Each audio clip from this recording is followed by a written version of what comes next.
willed it into existence. To Sturgill motherfucking Simpson and his band. Just let's introduce everybody. Okay. Want to do that? Yeah, you can do it. All right. Next to you is my drummer Miles. We have Chuck. He plays the bass. Down on the end is Bob. He plays the keys. And this is our head of security. This is Justin. He's we weren't sure about this place, so we brought. It's a sketchy joint. Yeah. You guys were fucking fantastic last night. We had a great time. Thanks, man. It's the Troubadour is such a great place to see you too, because it's so intimate, man. Mm-hmm. You know, it's a really interesting place. It's so tight, you know. Yeah. It's so old school, and a fucking million shows have happened in that joint. Everybody. Mm-hmm. Yeah, it was interesting for us. We didn't feel like it was a good show. I think we kind of woke up about halfway through, but also the first time we've been this close to people in a while. It was a great show, man. I enjoyed the fuck out of it. And Suzanne from Honey, Suzanne Santos, she came with me too. She loved it. It was great, man. We had a good time. Hell yeah. It wasn't a bad show either. No, come on. It was amazing. We had a great fucking time. And it's just, it's such a treat to see someone in such a small venue. You know, that venue is so, like, everybody was, like, jammed up on top of everybody. Yeah. So when people went nuts for the songs, you know, like, you felt it. Like, you really realize when you're in a venue like that how much that contributes to the experience. You know, intimate venues. Yeah, a venue can ruin a good show. Sure, yeah. Quicker than anything. I don't really like the amphitheater, like the outdoor amphitheater. Yes. Things, the tin roof sheds. I feel the same. It's just not.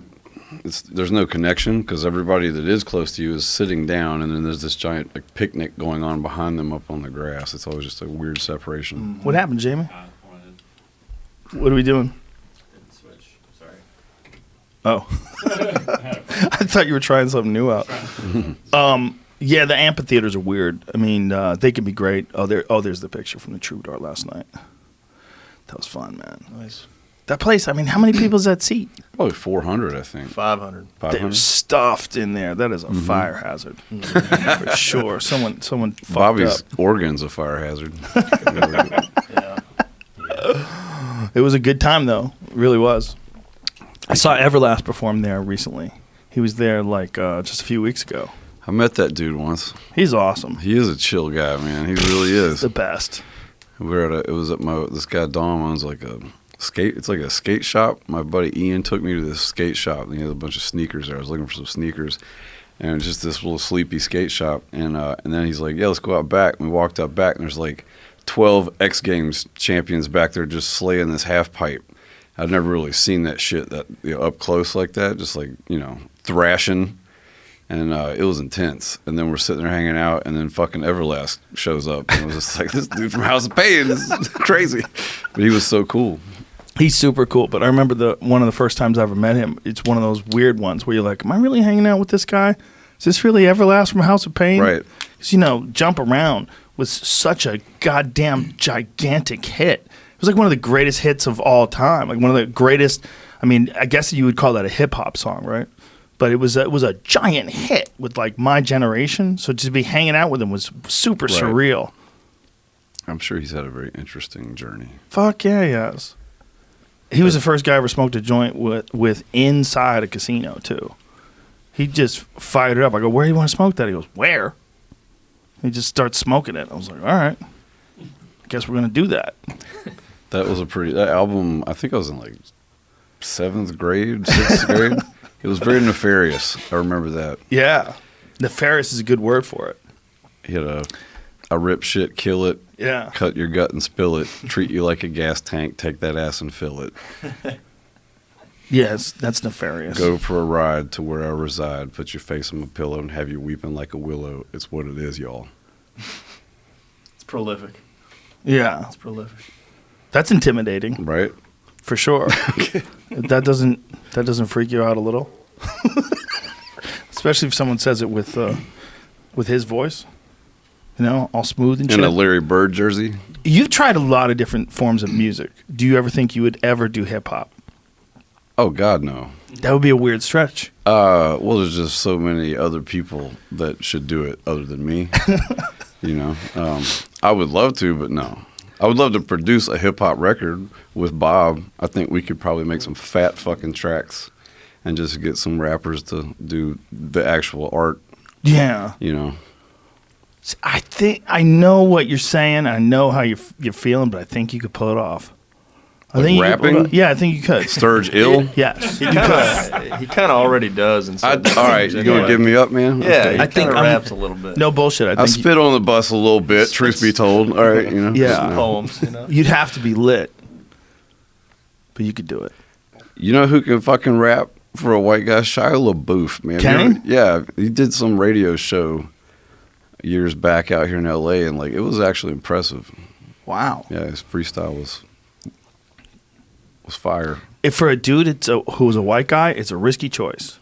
Right. It's a risky choice. He brought it. And you got to decide whether or not you're going to go with the I urban want to produce accent. a Shia LaBeouf album, a rap album. That would be fun. Wow. There you go. Open up the doors. Yeah. Manifest it. Make it happen. Yeah, white guy rappers have to be real careful with their accent. Like, you got to figure out how you're going to Yeah, that's do that. always weird. How you going to pull that off?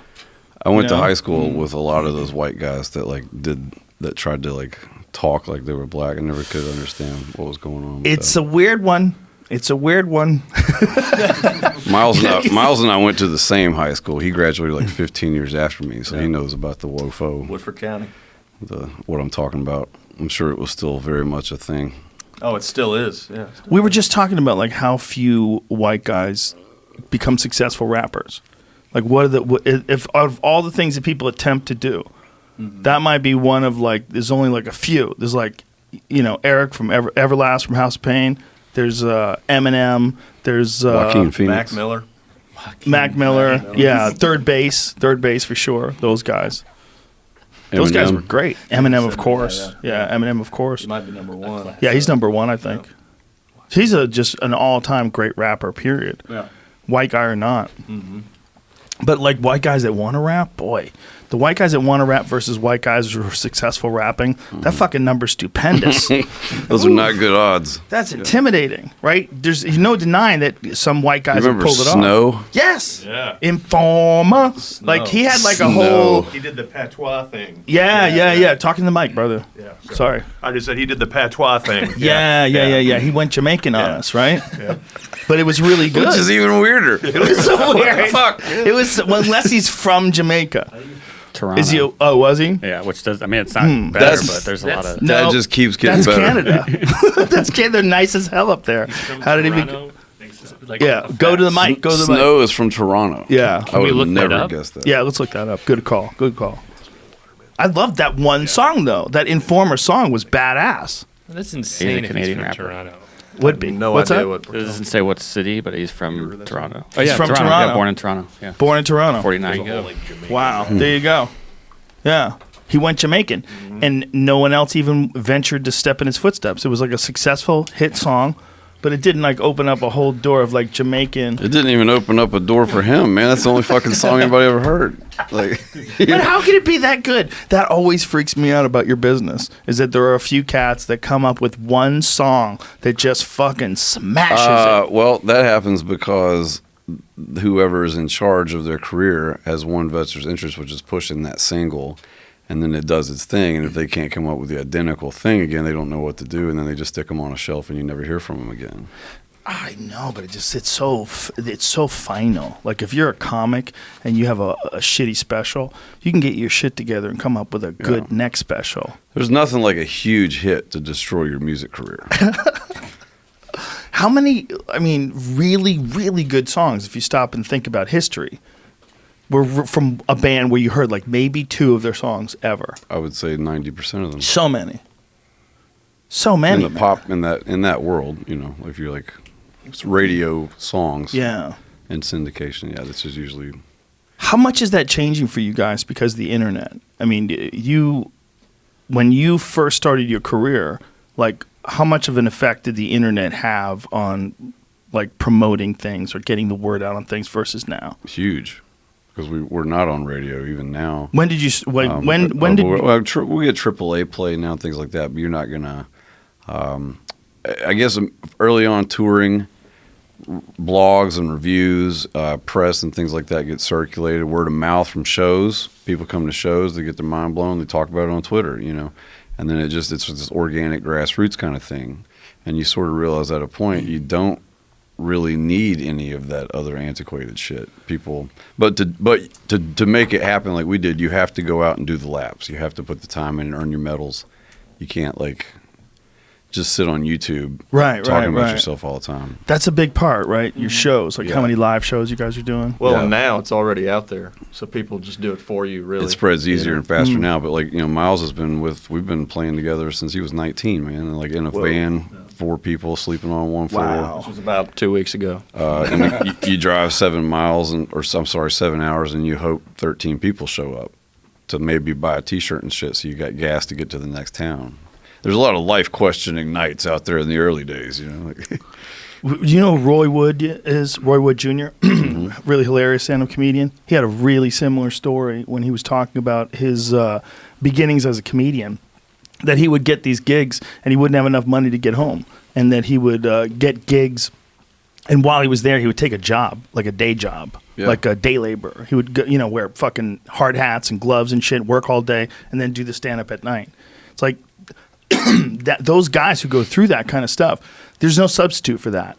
No. There's no other way. To really get that, there's something about the seasoning of the unsuccessful or barely successful early years. It seems for all my favorite artists, it's so critical. They all have it, whether they're comics or whether they're musicians. There's that fucking grind in the beginning where it could go left or right. You could make it or it could completely fall apart. And you have to be almost delusional and a little crazy. Yes. I had a great job that I quit to go do this shit finally, give it a go. I was probably 35 years old. There was a lot of nights where I was like, what in the fuck am I doing? You know what I mean? But it worked. And but that's why last night's so fun. Because nobody else, I wrote a song about turtles and drugs one year and nobody else did. So whenever a country music song comes out with DMT in it, you got my attention. Psilocybin, LSD. That was a great song, though. It was a great song to introduce the world to a different idea. It's just music, man. Whether it's country or psychedelic country, if it's great, it's just great. And you switch shit up. This new album is so weird, man. It's great. It's great, but it's so interesting. If you go back to your first album and then listen to this album, you'd be like, that's not the same fucking guy. But it is. I know. It is the same guy. It's just they're all different expressions or interests. But it's really exciting, when someone mixes their style up as much as you do, and you guys put together these albums, each one of them they're uniquely you, but they're all different. You've got a real weird thing going on, man. If you went back and listened to your first album and then listened to they're all awesome, but they're awesome in all these different ways, man.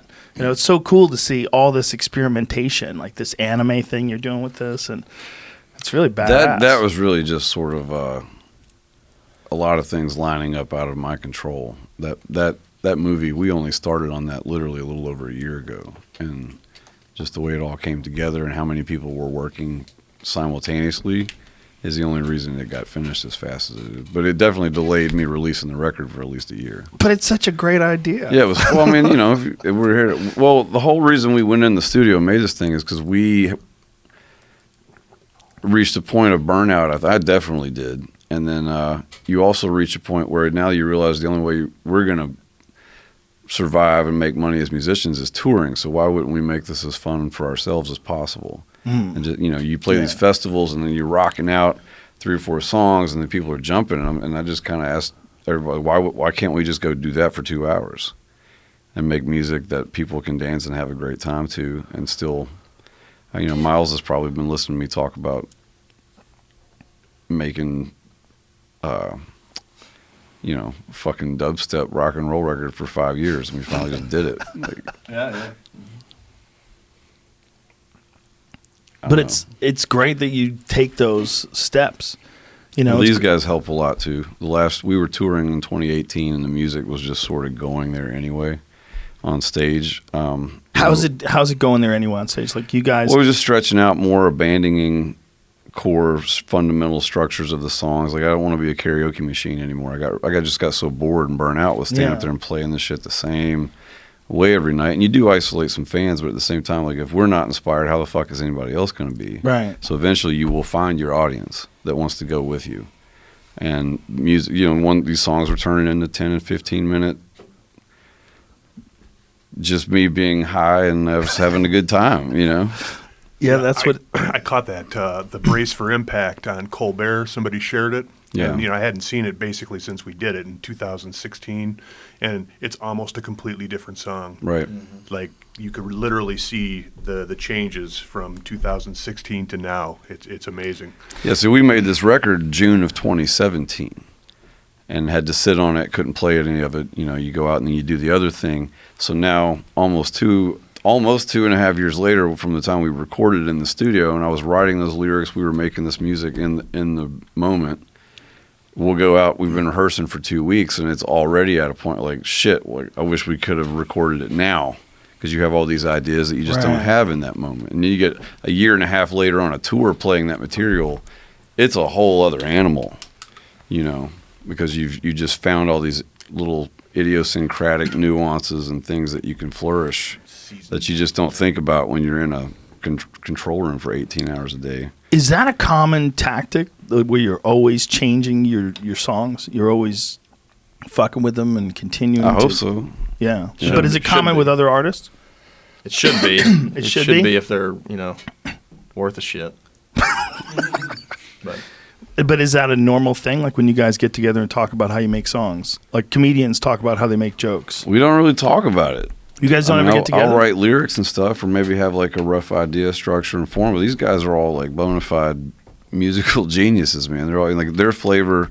That's why, like on this record, I'd never done it before, but at a certain point, anybody that's in the room is contributing, whether they're writing the songs or not. Just their presence, the energy they bring to that track. Like if you got a guy that plays the perfect thing the first take, what are you really producing? You know what I mean? You're hiring someone for as a tool, and like Nashville, there's all these session players. So in a sense, it's just this giant toolbox, and there might be 10 guys you could call today to do this thing, but 2 of them might be way more perfect for this specific thing than those other 8.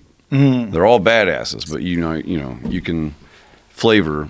Man, I just found the right flavors that I want to stand up there with. Because these guys, I could make 10 records with these guys, and they're all going to sound like 10 different bands. Now, is this because you guys don't have? I mean, how much of influence do record companies have on new bands? Like when new bands are coming up and they're trying to put together their music, how much influence do record companies have on the creative process? It just depends. Did they discover them, or are they jumping on board with something that's already working? Well, I mean. Someone as an artist, like someone looking at you as an artist, to go, yeah, you let him do whatever the fuck he wants, like let him. No, that's a very rare thing. It's rare. If you're dealing with record companies, right? Yeah. I got it contractually written into my contract that nobody could tell me what to do. So it's common that you get fucked with. Well, I mean, everybody's going to have their 2 cents, their input. Here's what we really want you to want to do. Right, because probably I would think there would be executives that go, stop fucking with it right there. Just leave it right there. Trust me. Put it out like that. Those would be like actual record men, the guys that used to run the record business. Like they knew what the real shit was, and you don't fuck with the real shit. But there's very few of those people actually working in the record business anymore. It's all like 25, 30-year-old bottom line quarterly report motherfuckers. it's all about the money. Yeah. But wouldn't you think that excellence would bring money? Like especially today, in this day and age with the internet? They could sell excellence, but then they have to work and find it. As opposed to like formulating this tried and true Mrs. Butterworth recipe. Proven. Yeah. Just give me 17 of those. I get it. It just would suck to be in a business with art. Well, art, where like you're thinking about it like a business, but it's art. Yeah, it's a product. But your music you get enough is people art. involved, anything turns into a product. Right. Yeah. But it's just the business aspect of it. Like someone trying to think about what's the best way to sell it. What's the best way to push it? What if we changed this and added that? What if we put some gospel singers in the background? What if we did this? What if we, Mm-hmm. Yeah. But you've avoided it. What if we get this person to like Yeah. rap a verse on it? How'd you avoid it? What What did do you you What mean? did you do to avoid most of that bullshit?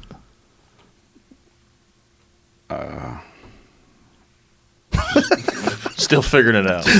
I don't know, man. Just didn't do it. I say no a lot. I think that's the thing to say. Yeah. Yeah. I'm lazy as shit too. So like, I gotta really want to do something. Yeah. Especially when you don't have to, right? Right. Man. What were you doing at 35 when you quit? Mm. You working at a railroad or something? I was an operations manager at a rail yard, intermodal yard out in Utah. Wow. Like running a rail yard, just overseeing the switching crews that when the trains would pull in from the east and west side of the yard, we would break those trains apart and like look at other manifests and drag cars off other rails and build them into those trains and then crew them again and get them on the line. Damn. So I was working like 90-hour weeks. Mostly cleaning up train wrecks and derailments, or like they blew a switch and put 3 cars on the ground. We were the central artery in the Midwest, or really that corridor is kind of the cross section of the entire country's shipping commerce. So if we fucked up and tied up the main lines, then we kind of shut down the railroad. Do you know what's fucked up? You could never tell a kid, hey, you want to make meaningful music? This is what you got to do. You got to struggle in like difficult jobs till you're about 35 and barely get to where you want to be, where you're really kind of freaking out about your future, and then pour yourself, your heart and soul, and then find success after that. That's a good move if you want to have impactful music. But if you get into music like early on in your life and make a career early on in your life, you miss everything that you did by being an older, like you're a 35-year-old man that makes a jump. Yeah. That's a bold move. That makes sense, but there's been a lot of incredible artists that made some truly visionary shit at 20, For sure. But there's a life experience aspect to your music. Well, yeah. I mean, I wouldn't know I wouldn't have any of this shit to write about if I'd done it at 20. Yeah. I'd be right. God knows what I'd be writing about. Probably pussy. Yeah, for sure. For sure. Yeah. When you're young, what are you thinking about? If you're talking about stars and horoscopes and shit, you're probably bullshitting people. This podcast got weird real quick, huh? Well, he does that now. Sturgill talks about stars and horoscopes now. 'Cause Right. He's already married. What do you think about horoscopes? You think that shit's real? Like astrology? What do you think about horoscopes? I'm actually interested in what he thinks about horoscopes. Yeah, what do you think about it, man? I mean, somebody's just making shit up for other people. You can move to that read. mic so you don't have to break your neck. Yeah. Yeah, you're just making stuff up. If you're reading a horoscope or someone's trying to give you some sort of indication of what's going to happen serendipitously or by fate, either way, it's just someone making the shit up. It's just horseshit. People looking for patterns, I think. I'd have to learn about the astrology aspect if they're trying to, if they're using that for something effectively. Numerology is the only thing in that world that even remotely interests me. Well, how's that interesting you? It's based on mathematics and universal equations and shit. I don't know. Basically, some people can get a little loopy with it, and they won't fly on an airplane. They'll have their numerologist look at the flight numbers or the number on the plane and how these things all correlate, whether this is a wise decision or not. That to me is just like, what? Nancy Reagan was all deep into that. Really? She was deep into astrology, actually, and she had some famous astrologer who would do the readings for them, and she would dictate whether or not Ronald Reagan should go and do shit Based on numerology. Based on astrology. It's not the same, right? Numerology is just numbers, No, it's but totally astrology is. But she didn't she? Is that the case? I'm pretty sure she was balls deep into it, really into astrology. After the assassination. Should we look that up? What's that? We should look that up. Yeah, we're looking that up. Jamie's always on it. Got it. You got it? What do you got? Here it goes. Quigley was born in Kansas City, Missouri. She was called on by First Lady Nancy Reagan in 1981 after John Hinckley's attempted assassination of the president, and stayed on as the White House astrologer in secret until being ousted in 1988 by ousted former Chief of Staff Donald Regan. She said, I was responsible for timing all press conferences, most speeches, the State of the Union addresses, the takeoffs, and the landings of Air Force One. Joe. That's what she claimed, though, so She claimed a bigger role in her 1990 book. we'll see. So, What does Jones say? well, yeah, interesting. That's crazy. Interesting. Yeah, people love to believe in patterns, so but then there are patterns. So, like, maybe there's a thing. You know, maybe there's a reason why we like to believe in patterns. But I agree with you. This idea that someone's going to be able to, like, when were you born? Oh, Tuesday? 7 a.m.? Okay, yeah. Stay home tonight. Get the fuck out of here. Bitch, you don't know what the hell's going on. This is guesswork. Mm-hmm. Yeah, but also statistically, you're going to have patterns. 330 million people. Yep. Same thing that we were talking 100%. about earlier. Yeah, 100%. I don't really notice patterns. And people also find a way to take what someone has said and, like, make it seem like, oh, he means my brother. He means my brother and I have this problem. We really have to work it out. That's what you're saying. Yes, I think it is your brother. In fact, what color is his hair? It's black. Yes, this guy has black hair. What do you oh my think God, he knew everything about my brother. Like, have you ever been to an empath? No, I have not. No. What do you think about that? Exactly what is that? Means they... I don't know. I guess that's what they call psychics now, so you don't feel like you're getting ripped off. Oh, really? They call them empaths now? Empaths.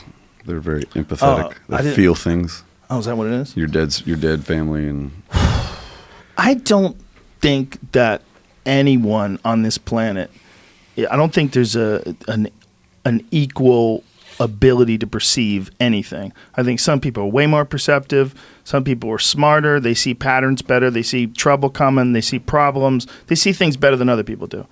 And I think there's feelings that you get sometimes, like weird feelings. And then someone will call you and you're like, fuck, I was just thinking about that, dude. That is weird. Like someone sends you a text. You haven't thought about them or talked to them in months and months and months. And all of a sudden you think about them and bam, a text comes through.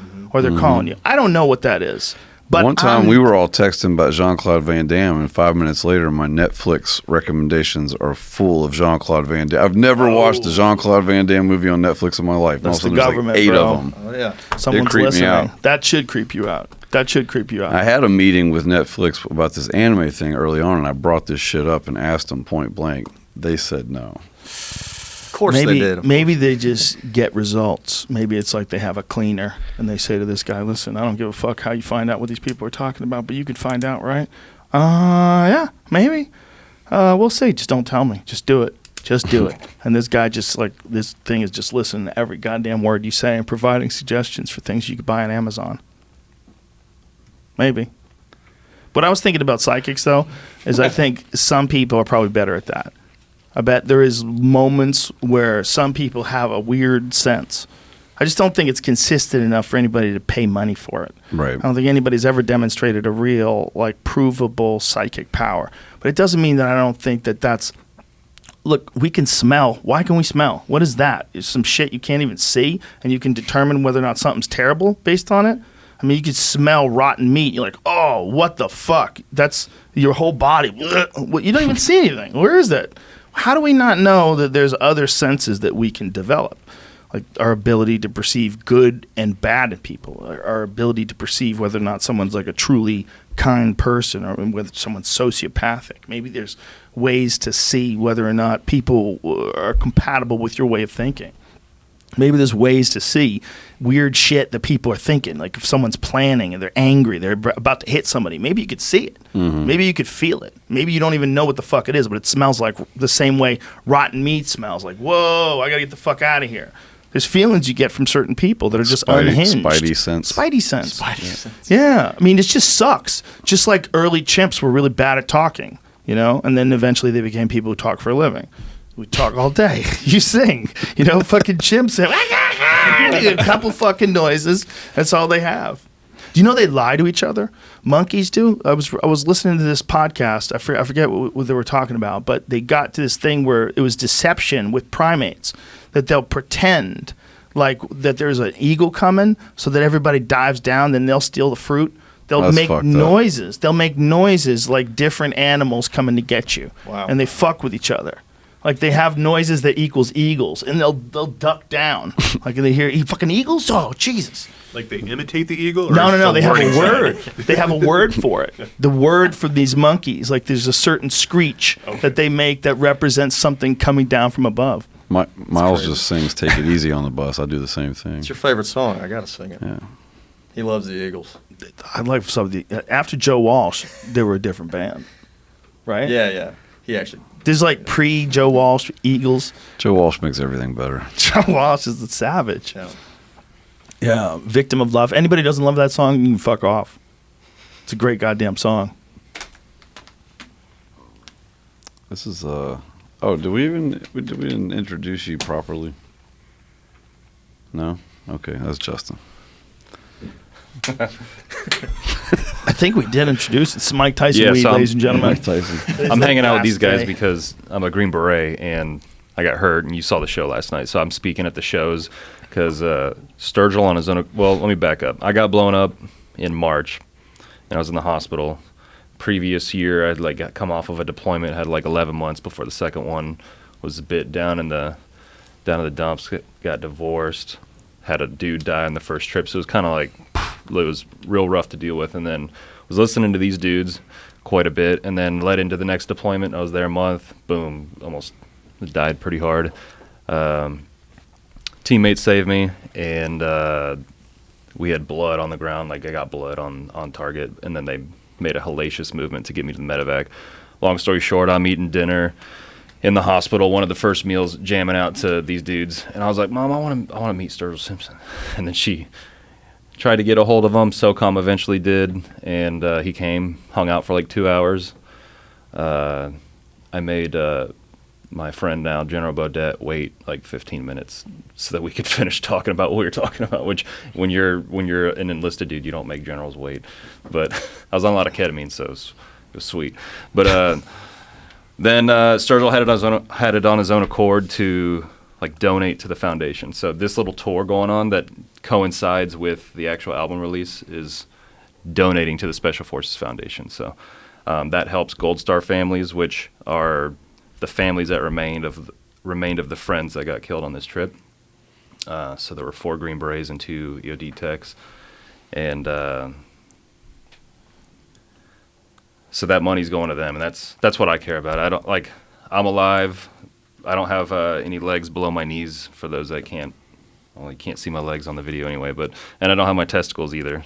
So that's a different set of challenges, but I don't care about getting taken care of other than the normal Army processes, but I want them to get taken care of from the foundation. So I'm grateful to have these guys as friends now. They're awesome. They're amazing musicians, but amazing people. And then I'm grateful to be here and just to push that out. So people that are coming to the shows, all that money goes to the foundation, and then people can go on the foundation's website, which is specialforcesfoundation.org. And yeah. I appreciate it. That's fucking awesome, man. Yeah, That's man. really, really, really cool. That's really cool that you're doing this, and thank you for coming here and telling everybody this. This is it's a great way to help out and your music, to connect it to that. I think that's just a fucking incredible thing. It's really cool. When you were sending me the text messages telling me that you were going to the hospital. It's very touching. It was yeah. Yeah, you were, you could tell you were seriously moved by this. And, for someone like you who truly understands the consequences of war, the physical consequences in a way that none of us will understand, it's very, not just, it's brave of you to talk about this, but it's so valuable. So valuable for everybody that hasn't served to understand what it really is. So thank you for that.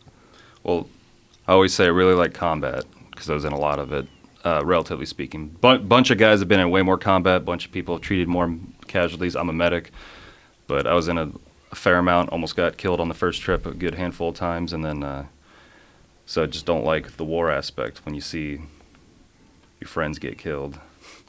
and you're stuck in a hospital bed on top of all this stuff that's, I didn't shit for a week. I pissed blood for a week. I've had tons of nights of excruciating pain. That's the life of an amputee, or there are guys that are worse than me, so I'm just grateful for having what I have. And, yeah, that's the beginning of it. Like, especially on ketamine, when you're going through all that and you're just like, I was telling like the people that took the trash out in the room, like, hey, I'm grateful for you, brother. Like, right on, brother. What is ketamine like after a catastrophic injury like that? Does it relieve the pain? Does it just put you in another dimension? So ketamine is an NMDA. Pull this sucker right. Yeah. And ketamine is an NMDA antagonist in the brain. So it essentially is a dissociative. So the way that it feels, because we learned this in class as a medic and everything, but the way that it feels is kind of, it takes your perspective, and it's like, it always felt like a whirlwind if I was getting a push of it. But it's like you're starting to get your vision masked, and you're still there, but you're dipping into like subconscious, because you're still conscious. Because unconscious would mean that you're like, you pass out and you cannot have a gag reflex depending on how unconscious you are. So ketamine, I would close my eyes and immediately trip the most insane balls that you could imagine, and open them, and I'd be back in the room, and I'd be like, what the fuck? Whoa. And then a friend of mine, when I left my first rotation, he was an Air Force CCT that got blown up in the same village I had a few casualties in. He stepped on ID. He's an above the knee, some missing fingers. But when he was on ketamine, when he was awake and looking around, he'd see the walls on fire. And then there'd be like women, like white, pale skin in the corners, peeling the skin off their back. And he was like awake. And I was like, dude, that's shit. Like whatever. I don't know. It must be like someone's psychology when they go in, like set and setting type thing. But I was in it when I got a lot of ketamine. My legs are blown off. I'm getting worked on. I'm telling dudes how to treat me. I cut my own shirt off, and then I get the ketamine, and I'm like in and out, and I see these visions back and forth. And like I was convinced there were two distinct moments. I was like, I'm not going to make it, and had that conversation. So, whew. And what's surreal about this right here is that you were talking to him on this show, and you guys talked about combat medics, and you were like, I just sing in key, and I was like, right on, they're talking about me, and then I got all kinds of jacked up. Makes you appreciate life. And I've gone through a huge development last year through depression, and then this year after this blast of like being grateful and like doing introspection and communicating and having empathy for other people and being a compassionate human, which General Mattis has told us, a group of us on the way back from my first trip. It's like, don't let this experience of war make you a more hateful human being because people haven't experienced it. Allow yourself to go through post-traumatic growth and become a better human being and treat other people like you want to be treated. And I would add on to that, which came from Tim Ferriss, treat yourself the way you treat other people too. That's not a side of Mattis that you ever hear in the press, huh? I suppose not. I think that would be very valuable for people to know that he thinks that way. It's a very powerful way to view this inevitable consequences of war. That started scraping me off the bottom to focus on that after that trip, yeah. That ketamine shit is a weird one because a lot of people do it recreationally, and apparently they blast off and go into other dimensions and shit, and they go into K-holes. And yeah, I never did it. I never tried it. I knew a dude who died from it. He was really into it. He's doing it a lot. What happened? I don't know. Like an infection? I know he probably was doing a bunch of other things as well, but he was getting treated for ketamine for addiction, and then he wound up dying. You can dose the shit out of ketamine. Yeah. And it doesn't kill you. You can give a kid 300 mgs of it, and they will fucking trip balls, but they're not going to die. It's like the opposite of all the other drugs.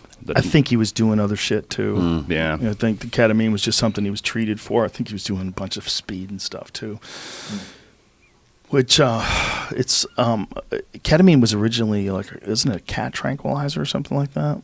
They give it to my wife's best friend's a veterinarian. She definitely is like jacking animals with ketamine on the reg. It's increasing now in like civilian hospitals, but started as like a veterinarian drug, which I mean it works great. And you combine it with some other stuff.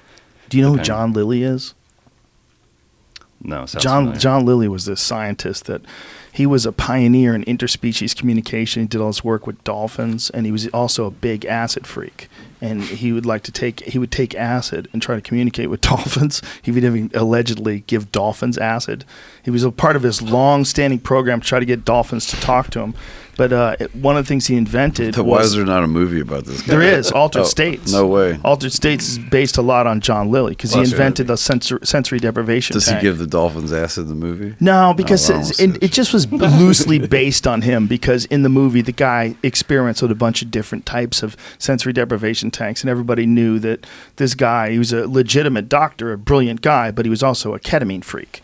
And one thing he would do is he would take intramuscular ketamine and then get into the sensory deprivation tank. Oh, Yeah. That's a double that'd be whammy. sweet. Yeah, a double whammy. So is that stuff difficult to get off of, or do you have to worry about that? Is there a withdrawal symptom? The issue would be with the pain. Like when you have something that's controlling some sort of level of pain and then coming off of that, you usually will wean off of it. But there's not a physical addiction issue? You know, I should know the answer to that definitively, but as a medic, Yeah. But I haven't heard of anything where it's hard to come off of. They had you on other stuff way harder to come off of. Oh yeah, I was on methadone. Oof. And Sturgill's friend Shooter and Duff McKagan came to the hospital, and Duff was like, methadone is worse than heroin, like because those GNR guys were rocking it in the 80s. You know? Right. But that was like, I mean, one week I dropped down 20 mgs instead of the 10. And it was like being a junkie, like for 9 hours. I was just like rubbing my legs, like, because they're just lit up with nerve pain. It feels like there's daggers in your leg or some sort of electrocution. And you look like on a movie with like someone cracked out or something. I was just like rubbing my shit. We used to see these guys that would come into the pool hall when I used to play pool in White Plains. They would come in. There was a methadone clinic down the street, and they were all heroin people. And my friend Johnny B would call them Methadonians because they would come in. They all had like this sort of dull shuffle to them. They were all slowed down. And I could never understand it. It was like, I was like, is this like a culturally, did someone agree? Did we make some sort of agreement? Like this drug's okay? It's got some stamp of approval. So we're accepting that they have to get methadone every day, but they can't get heroin anymore. Why don't we just give them heroin? How much different is the methadone? Does the methadone get them high?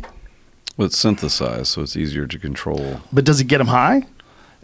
I didn't have any effect. After a while, no, it's just fighting off the physiology. Yeah. So it just fights the physiology of... They're not you'll never get high like the first But it's time a you spike or like. potent narcotic.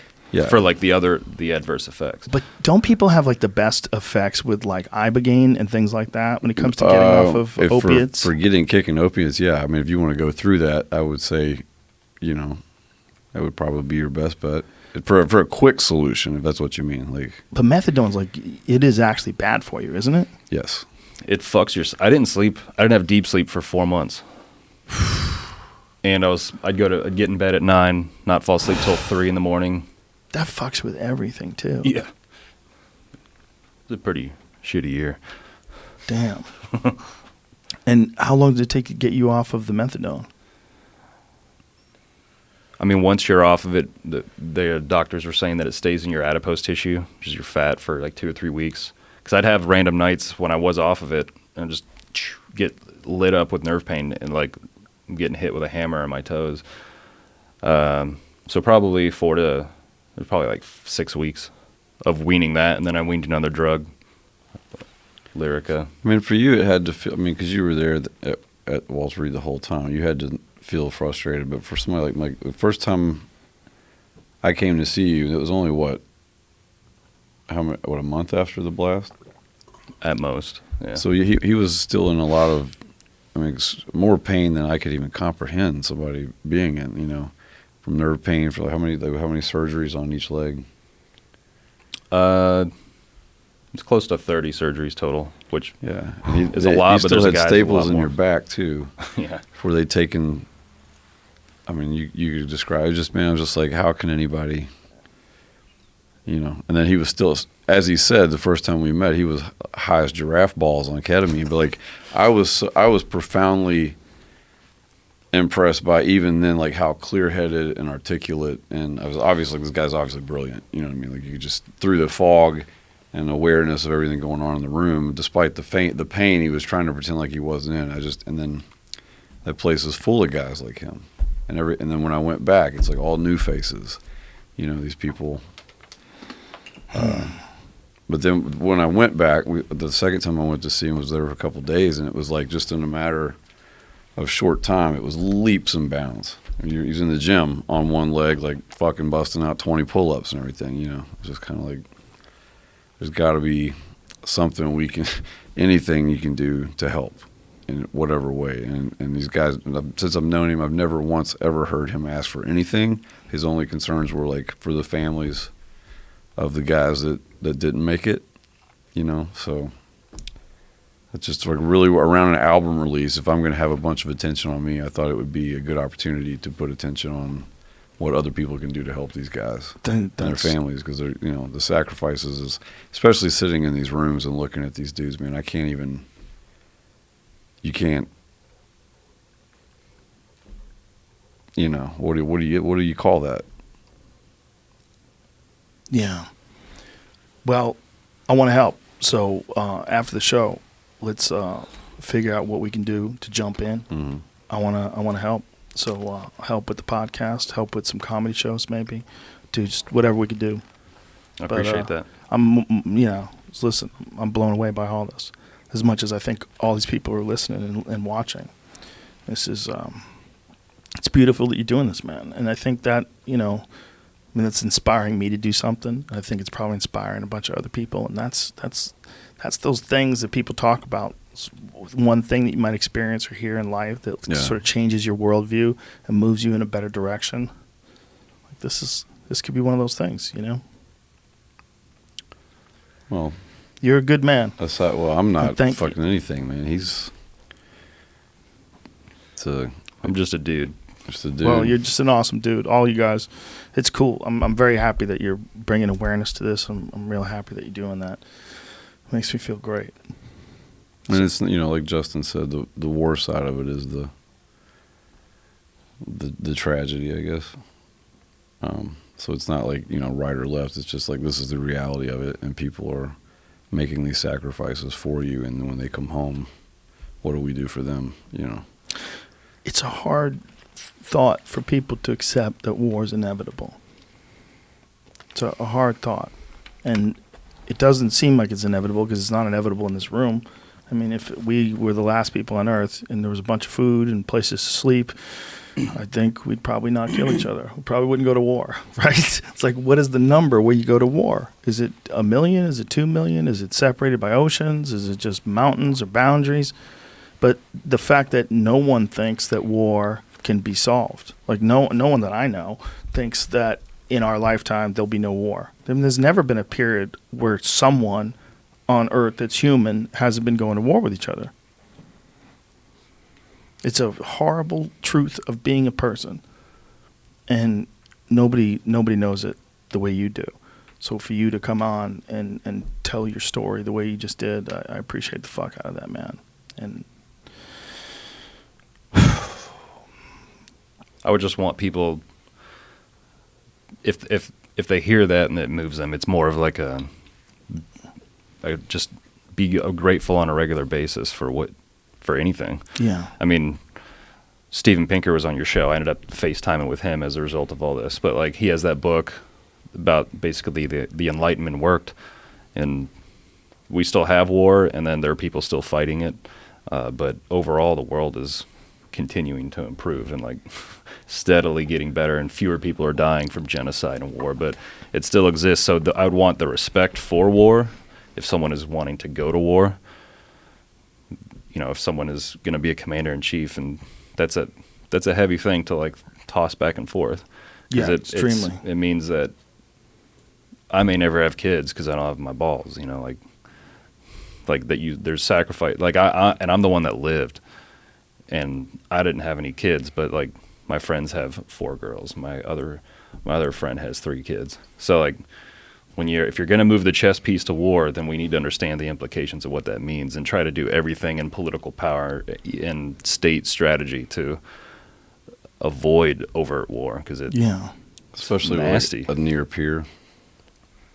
You mean That's Russia? yeah. Or Russia somewhere? or Near China. peer war would be the worst thing. You know, It's that's World War III. Mutually assured destruction is the strangest thing on earth, that we all have enough weapons pointed at each other to literally nuke every fucking man, woman, and child off the face of the earth many times over, and that's what keeps us from using them. But yet we still have them.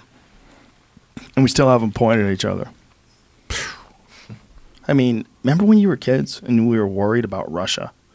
Do you remember that shit? Yeah. I'm older. I'm now older I than you have guys. kids, and I'm worried about people walking into Target with a suicide vest. you know? Yeah. When's that coming? Right. Yeah, you could, all of it. Because Europe's been dealing with that shit for decades. You know, we really haven't tasted that yet. Like on a widespread, habitual scale. So that means a lot of people are working very hard to make sure we don't. Yes. Like how does anybody ever fix that? How does any country, how does civilization as a whole ever fix that? I don't think you really can, because it's an idea. It's like you have to change somebody's mind. I was gonna say Yeah. mushrooms, but the Vikings took mushrooms. Isolation The tanks. Vikings loved taking mushrooms and fucking people up. Ketamine and isolation tanks would be a pretty good start, I think. That would put everybody in a good place. Yeah. It's weird. It's just, I mean, most people, most of the time, are not thinking about killing somebody. But we know that it is a just inevitable part of being human, that groups of people are going to get together and fuck up other groups of people. Yeah. It's always been a part of us. It's one of the strangest things about human beings. It's truly strange, because the consequences are so awful, and yet it's inevitable. I had to make that decision this year. I found out I'm not a psychopath. It was very reassuring. Yeah, you told me about that story. Yeah. Yeah. That was, I don't know. To be honest, I'll tell the story, but before I forget the thought, it was everything else associated with what happened after that I found more impactful, and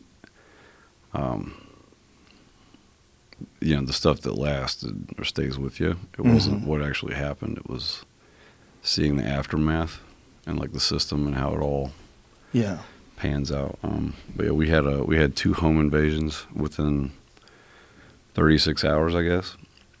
The first time the guy came in the middle of the night, about 2:30, 3 a.m., and our back door had this sensor on it, made a very signature noise. And if you live in your house, you know the noise is in your house. And for whatever reason, it just woke me up from a dead sleep, and I knew what I heard, and there's the only thing that would make that noise. So I kind of snaked my way out the hall and down to the top of the stairs, and when I hit the top of the stairs, I heard the dog growl, and the door closed back. So I knew that was somebody leaving. We have a huge fucking dog.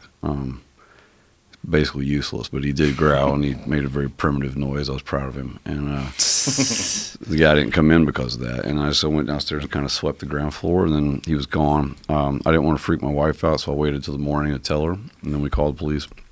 Of course, one of the neighbors got it on like a ring cam in the back alley, the guy leaving and going down the street. So I had a very clear view of him. And so for whatever reason, my wife and the kids, they had to go on down to where we actually live. I was working that week in Nashville, probably mixing a record or something, so I had to stay behind. And as a result of me being home alone that day, I was cleaning and working on a firearm I had recently purchased and assembled. And so went to bed that night, locked everything up, and, because they weren't home, I put the gun on the floor on a padded case next to the bed. So I'm letting the next morning, it's like 7:15 a.m., like sun shining, neighbors going to work. I hear the back door open again. And I was like, this can't, what the fuck? Is that like the maid? Who would be here that early? And I guess out of paranoia or whatever reason, I grabbed that gun and just went to the top of the stairs to look. I still think it's the maid. And when I hit the top of the stairs and looked down the staircase, same guy, same clothes, just standing in my living room, rolling the cord up on my headphones. And I was like, well, all right. I was almost impressed. One, that he came back, but it was just like, I couldn't believe it was happening at this time. And so I started down the stairs on him very quietly, and I got about halfway down by the time he like turned and saw me. And I was looking through at his fucking head through a red dot, like a video game. I'll never forget that image of this guy, like, probably thinking he's about to die.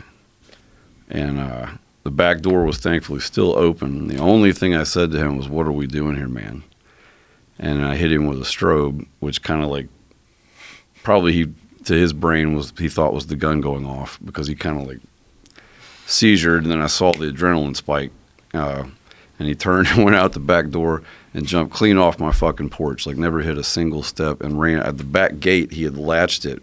And I saw this on the video later. When he came in, he shut the back gate back. So he hit that back gate on a dead run, and just like blew it to hell. Latches and wood splinters flying, and then like took off down the alley. And I'm standing on my porch with a fucking, looking like a jackass, and like my neighbors are literally walking out of the house going to work and shit. I'm just like, okay, that happened. And then so then the next thing, there's like 8 police officers in my living room. All they wanted to see was my gun, and every single one of them asked me why I didn't shoot the guy. And which I found very interesting. I was like, well, I mean, and I thought about it. Finally, when I'm going down the stairs, you would not believe how much shit can go through your head in like 4 seconds. Like I had this whole conversation with myself as to like, wife and kids aren't here. This guy doesn't even know I'm here yet. I'm holding a fucking assault rifle, and he's not a threat to me. But if I put one through his dome, which I have every legal right to do right now, there's going to be news vans on my lawn. This is going to be on your fucking Wikipedia page. Like, you know what I mean? Like all of that. I'm just like, this guy is not a threat. Yeah. And thankfully he chose to go out the door. But it was just so weird. They were like, why didn't you shoot him? I was like, well, and I said that, and they just kind of looked at me, and I was like, and literally by the time we engaged, man, 2 seconds later, he's running out the door. So, well, I'm going to shoot him in the back, and then you put me in prison? And they were like, fuck, man, twice in a week, you'd been fine. We'd have figured something out. And who wants to take that chance? Oh, yeah. What, life in prison or not? Right. Yeah, roll the dice. I mean, if he'd have turned and ran at me, we'd probably be having a different conversation. But Yes. he didn't, Right. Or if he reached for a gun. anything. Yeah. Which he didn't. Yeah. Was he a junkie? No, he's like 25. Honestly, I saw his whole fucking life on his face. You know what I mean? It just like probably hard times. Just a mess. Punk kid, probably like Yeah. I was. I didn't do any shit like that when I was his age. But no, his toxicology came back clean. He had like 1 prior for possession. Just hard times, desperate. And so I got subpoenaed because I was the only one that actually met him. And I go to the court case, and that was a very interesting and telling experience for me because I'd never really been to anything like that. And he was one of maybe 8 or 9 other people on the docket that day, all assigned the same public defender who literally shows up 15 minutes before they start the day to familiarize himself with every single case. And you just saw this factory, like these young, underprivileged black males just getting pumped into the system. The DA came over, and she was just like, thanks for being here, yada, yada. And, unluckily for him, he broke into like 13 other houses. And they had him on tape and a lot of things. So we had 13 or 14 aggravated burglary charges, which is pretty fucking heavy, every one of those is like a Class B. So he was looking at 12 to 15.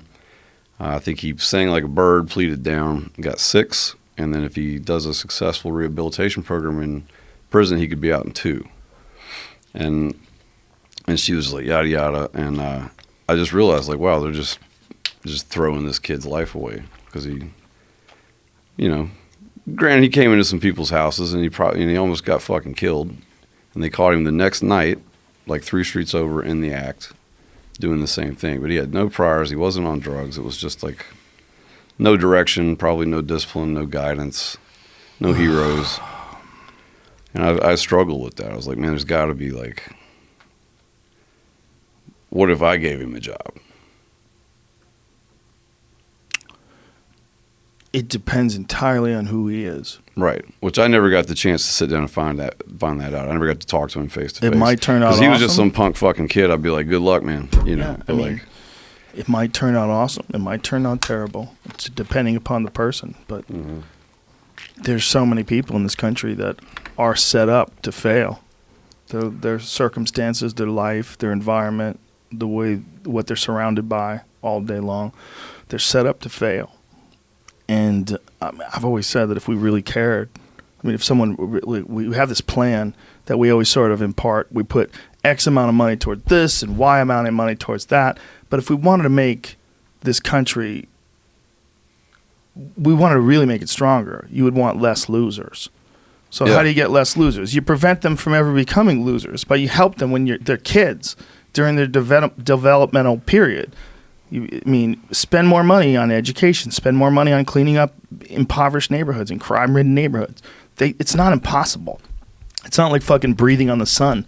Like, it can be done. Like, neighborhoods can get better. They get better. Right. But the idea that there's so little time and effort put into fixing those parts of our own country.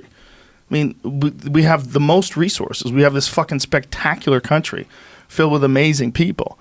And some of them just don't get a chance because they're stuck in a rut from the moment they come out of their mother's body. They're stuck in this rut. you've been assigned your lot. You got fucked. You got a bad roll of the dice. And that's a lot of countries, man. This is Yep. one of the few countries where like anybody can just put the fucking boots down and make something happen. Like, One of the you know, few. A lot Yeah. of Japan. You pretty much know by second or third grade what your lot's going to be by your test scores already. Like it's not. You know if you're going to be working class or if you're going to university. This country, we applaud when you started out poor. Right. We love it. Like people who start out poor and then become successful. That's like our favorite shit. It is, right? Like, what is this country like more than a success story? Right. You know? Like, he started out eating bread, and all he had is money to barely get to school and barely get home, but he keeps showing up every day. Everybody wants to hear that story. That's the fucking story. Rocky Heart, bro. Yeah, bro. How many shows are you guys doing? We're doing 6 of these just as like a conversation starter. But then the real tour will be, I should probably announce that. They told me to while we're here. We're going to do a full U.S. tour starting mid or late February. And with myself and a young man named Tyler Childers opening. I love that dude. Yeah, we do too. Big fan of that dude. So that's happening next year. And those will also tie into fundraising, Ticketmaster, and AEG, and everybody participating. That's going to... I was listening to his Purgatory album on the way over here. Were you? Yeah. Miles and I both fucked around in the room when that got made. It's great shit. Miles played drums on It's really good. both man. records, right? Mm-hmm. Yeah. I just stood in the control room and pretended to do stuff. I could confirm that. Yeah. That's so when you do a show like the Troubadour, is it like a knock the rust off? Let's fucking Well, start definitely, doing we shows haven't live? played in over a year, Right. and we're going back and like working up material. We literally haven't played since we recorded it 2.5 years ago, and just to get, we don't really rehearse. We just sort of knock the rust off. It takes us about 3 or 4 shows to feel like we even know what the fuck's happening. So you guys don't get together before you No, tour? Chuck and Bob both live in Detroit. Miles and I are in Tennessee. We hadn't seen these guys since October of. We get a lot done at sound check, Yeah. basically. Yeah. But you're all still active as musicians, even when you're not together touring. I don't know what they do when I am. I'm a freelancer in Detroit. So when you say freelancer, like what does that involve? Like what he was saying, if someone needs. Yeah, Yeah. I've been in the area for like 25 years, so I play with a lot of bands, a lot of friends. There's a big group of people. Detroit's a great city for musicians, so you can stay busy, if you know the right people and you're not a dick. So, Dude, I have zero musical talent or never pursued any of it, so I love music. It's one of my favorite things to hear stories about people because I just love like the idea of you going out and hey, we need a badass bass player, and you send you over to this place and that, like a fucking gun for hire. Like to me, as like a kid growing up in Newton, Massachusetts, I used to always listen to music. I never thought about doing it. So when I see people that do it, it's like, whoa, that guy is making a living making music. Mm-hmm. It's to me one of the coolest forms of art because everybody gets inspired by it. Almost everybody loves it. and almost nobody knows how to do it. You can tell. You can always tell the people who do it better than others too. I mean, in a Yes, way, you know. there's levels to it, man. Yeah, I mean, Suzanne Santo and I were talking about Gary Clark Jr. last night. Like this guy, he's got some weird thing going on with his fucking guitar.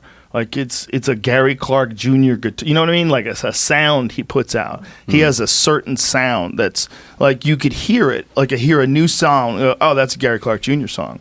Like by his guitar His sound. tone. Yeah. Yeah. There's like something to the way he's got like this. He did a cover of Midnight Rider with Suzanne and Honey Honey at this like little hole in the wall place in downtown LA. It was like maybe 100 people in the room, tiny ass little crowd at like midnight on a Tuesday night.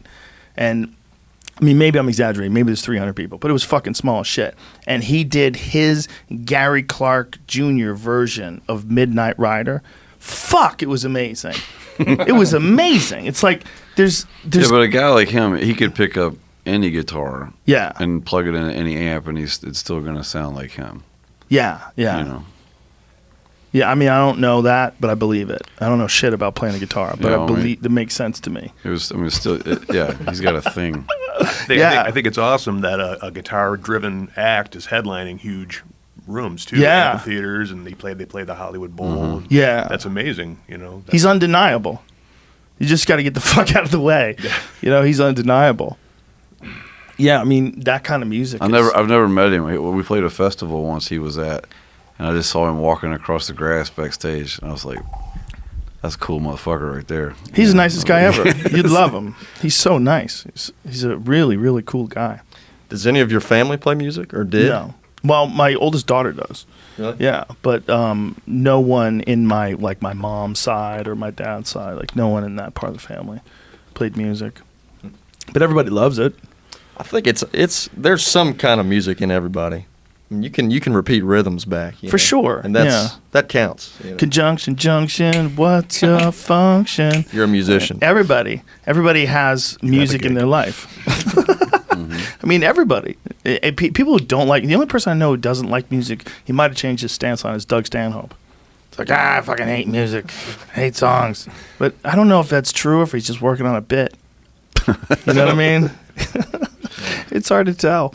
But he's the only guy I know that's even espoused those ideas, that he doesn't like music. Do you ever do that? Do you ever have conversations with people and they don't know you're actually working on material? No, because if I'm saying it, I probably really do mean it. Right. You know, or I'm just trying to be funny, and then it turns out like, oh, I could say this on stage. But it's never like, hey, I'm going to work out my IHOP joke on Sturgill today. Right. Hey, Sturgill, been in IHOP lately? Waffle House, actually. Yeah. Well, Waffle House is that was a better choice. Waffle House is synonymous with fucking knife fights and brawls and And you know, Sturgill Simpson. 24-hour food. Actually, I used to work at IHOP. So Oh. my loyalties go back. I'll sing for Waffle House, but I'm IHOP. ride or But no die. one's totally relaxed at a Waffle House at 2 a.m. Fuck no. No, you No. gotta be like a fucking Nobody's deer even listening for sober. branches snapping. Nobody's even sober in a Waffle House at 2 a.m. You're like, that's Not even the Dangerous cooks, time. man. some of the most interesting people I've ever met in my life were in the wee hours of the night in a Waffle House. Oh, for sure. Yeah, for sure. But you got to take a risk. Well, Yeah, you're taking a risk. For that delicious ass food, man. delicious covered in ass chunk, food. man. Dude, you take those big slabs of butter and you lather the shit out of that waffle and just don't even worry about your cholesterol count. Just pour that fucking syrup on it. Who gives a fuck about calories? Tonight we live. And you cut up that ham steak and eggs with that fucking waffle with thick, like a half an inch of butter and Oh, these syrup guys, all over it. we do it at truck stops in the yeah. South sometimes 2, 3 in the morning. And him and some of the other younger dudes, they go in hard and brave. Man, we're like, what the chili? What the fuck? Well, no, that was who did that? Dalton. Dalton, yeah, Dalton. Shout out to Dalton. Was Roadhouse. Dalton, was he born before or after Roadhouse? That's really important. After, but he'd never seen the movie. We Right, but he was immediately born started calling after. him Roadhouse or Double Douche. And, and he finally had to see it. He's like, man, this shit was fucking whack. Like, I don't want to be Roadhouse. I was like, you know nothing. No. How can you say it's whack? You He's got the wrong context. Don't you dare talk bad about Patrick Swayze. That's an all-time classic, terrible movie. But in the best way. Like, you get super excited. It's like, that'll keep you up. extremely homoerotic. Looking back now, I mean, that whole fight scene with him and the guy. Like, I used to fuck guys like you in prison. Like, what was going on there? Yeah, I think that's just bad writing. Is that tough guy talk? I think we it's don't know Patrick about? Swayze's so handsome. Everything with him was homoerotic Right. because he's beautiful. Beautiful guy, man. Yeah, Plus, he he was literally a ballet dancer. Yeah, he moved like one. Yeah, when he was like the karate expert and shit, like he's just a right amount of musculature. Red Dawn, brother. That too. What is this? Oh, shit. What do we got here? Oh man, this is one of the worst fight scenes. Look how bad this is, like in terms of movement. Ha, dude, the speed of his techniques, the impact of these strikes. Look at this. This is where Sam Elliott shows up eventually, right? Yeah, boom, boom. Oh, the double headbutt move. Oh, the bottle over the head. There he is. Oh my goodness, Sam Elliott. Jeez. We've actually seen a guy take a bottle to the head, so I can attest for a fact that you can still fight after taking a giant, full, unopened bottle of Grey Goose to the head. Oh, fuck. But only in a Mexican discotheque in McAllen, Texas. After a Dwight Yoakam. He had a big white cowboy hat on, and he looked like a bodybuilder, and he had two ladies at the table, and he was flossing hard, and I think he turned around and, like, spit a little game at somebody else's woman. And Miles, let me back up that fucking story. It was the first real tour we ever did. We finally got a booking agent, and we went out and we did 2 weeks opening for Dwight Yoakam, which was fucking awesome. It felt like an actual huge break. You know what I mean? We're like went from playing dive bar shitholes to 12 drunks to like standing in front of 4,000 or 5,000 people. So Texans with hats. And we were down in Pharr, Texas, with PHARR, which is right on the border. And we went down and did the gig, and it was fucking amazing because it was in this giant auditorium, and they had these long tables like you would have in like a school cafeteria, but they were rows of them as far back as I could see. And when it looked like it might as well have been 1955, man, and we were playing the Hayride or some shit because it was all like white cowboy hats. Just an ocean of white cowboy hats, whites and Hispanics, and like everybody was like seated and sort of like turned sideways enjoying the show. It was a very civil little vibe. And then after the show, the promoters, these guys were like, "You guys want to go to a club?" You know, I was like, "Not really," but you know, the younger guys might. I was basically babysitting you assholes at that point. They're all fucking kids, and so they round us up and take us to this fucking discotheque, and we're the only gringos in this place, man. And it was like there was some serious machismo being thrown around. It was a little threatening. And the guy starts telling it. They get on the mic with the DJ, and they're telling everybody that we're Dwight Yoakam's band. And I realized, like, oh shit, we're a promotion tool. You know what I mean? To make his club look cool. Like, we don't play for Dwight Yoakam, but they said it like 50 fucking times, you know. And finally, we're just kind of sitting in the corner, not speaking and minding our own business, so that we don't die.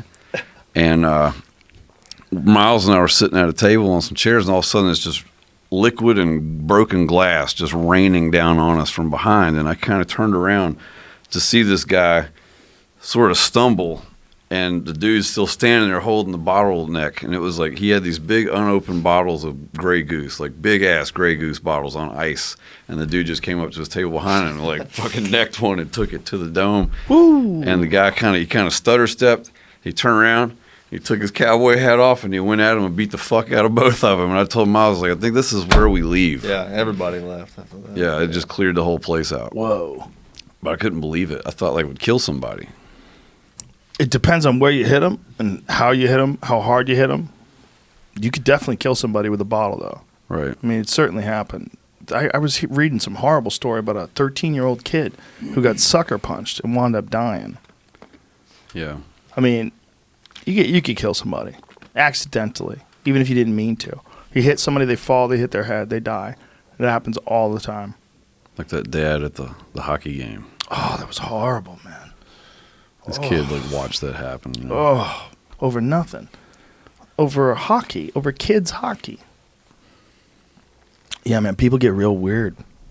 Bob's being awfully quiet. I just want you to know he's fucking hilarious. Bob was so high last night. He could say anything. This is probably Yeah. Bob just was hitting that joint so hard. I didn't have anywhere to put it down, you know, I was playing. So I thought you were going to come over and take it, but I had to keep going. The path wasn't quite as clear as I thought it might be. Yeah.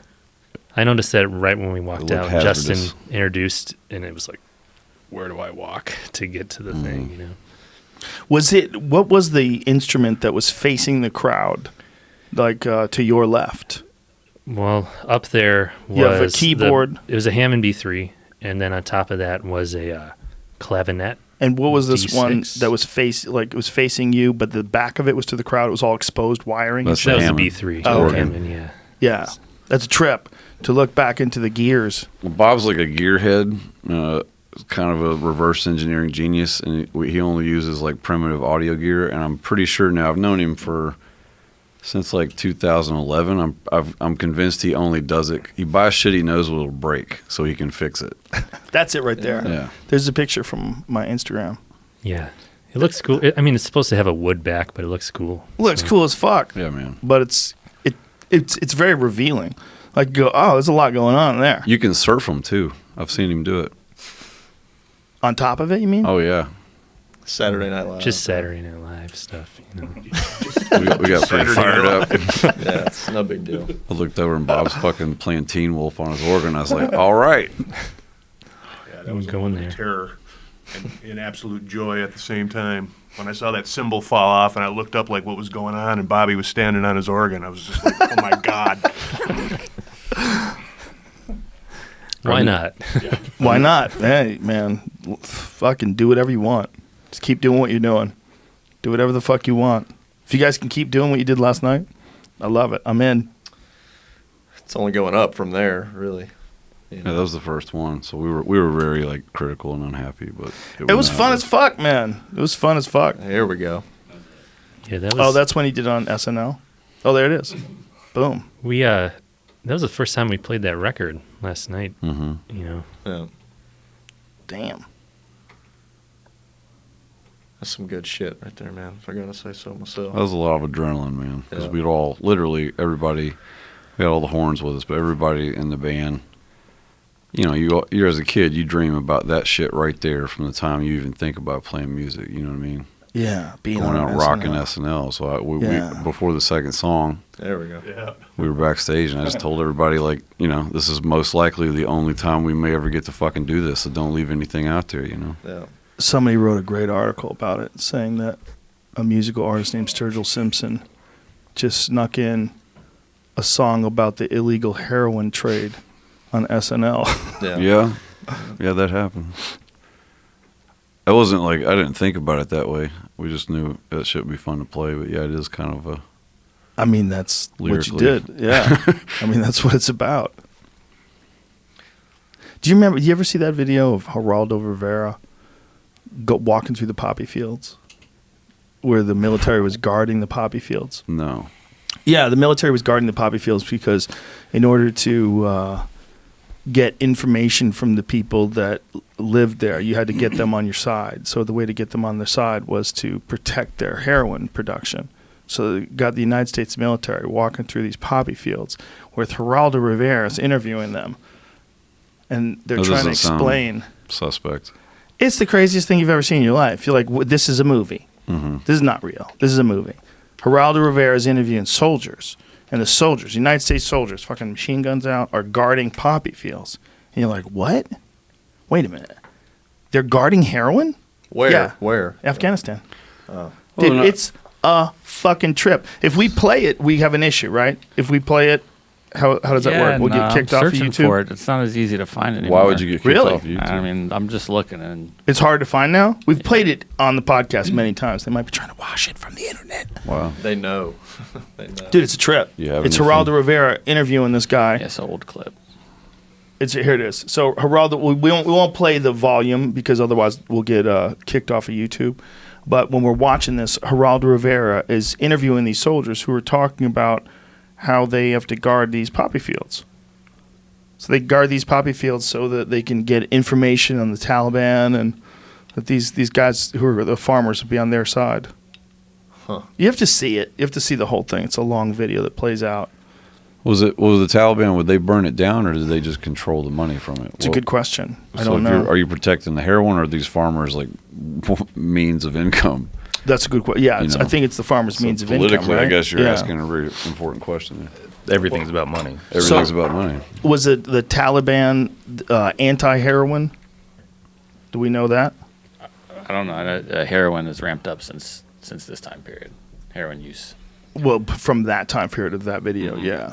yeah. It just keeps ramping up, right? Yeah. Ramped up in Vietnam pretty hard too. Yeah. What a coincidence. Crazy. There's no way that the United States government back then, the 60s, when no one was accountable, would ever be involved in heroin trade. I've met at Right. least 2 elder gentlemen in my life randomly in bars who claimed to fly airplanes for the CIA in Vietnam. I just assumed they were both completely full of shit. Who knows? Did you ever see that CIA drug plane that crashed in Mexico with like a ton of cocaine on it? They ran out of gas, and they wouldn't let them land in Mexico to refuel because they knew what they were doing. Yeah. These guys are like, they have way too much weight, and they crashed. And it's the craziest fucking series of images.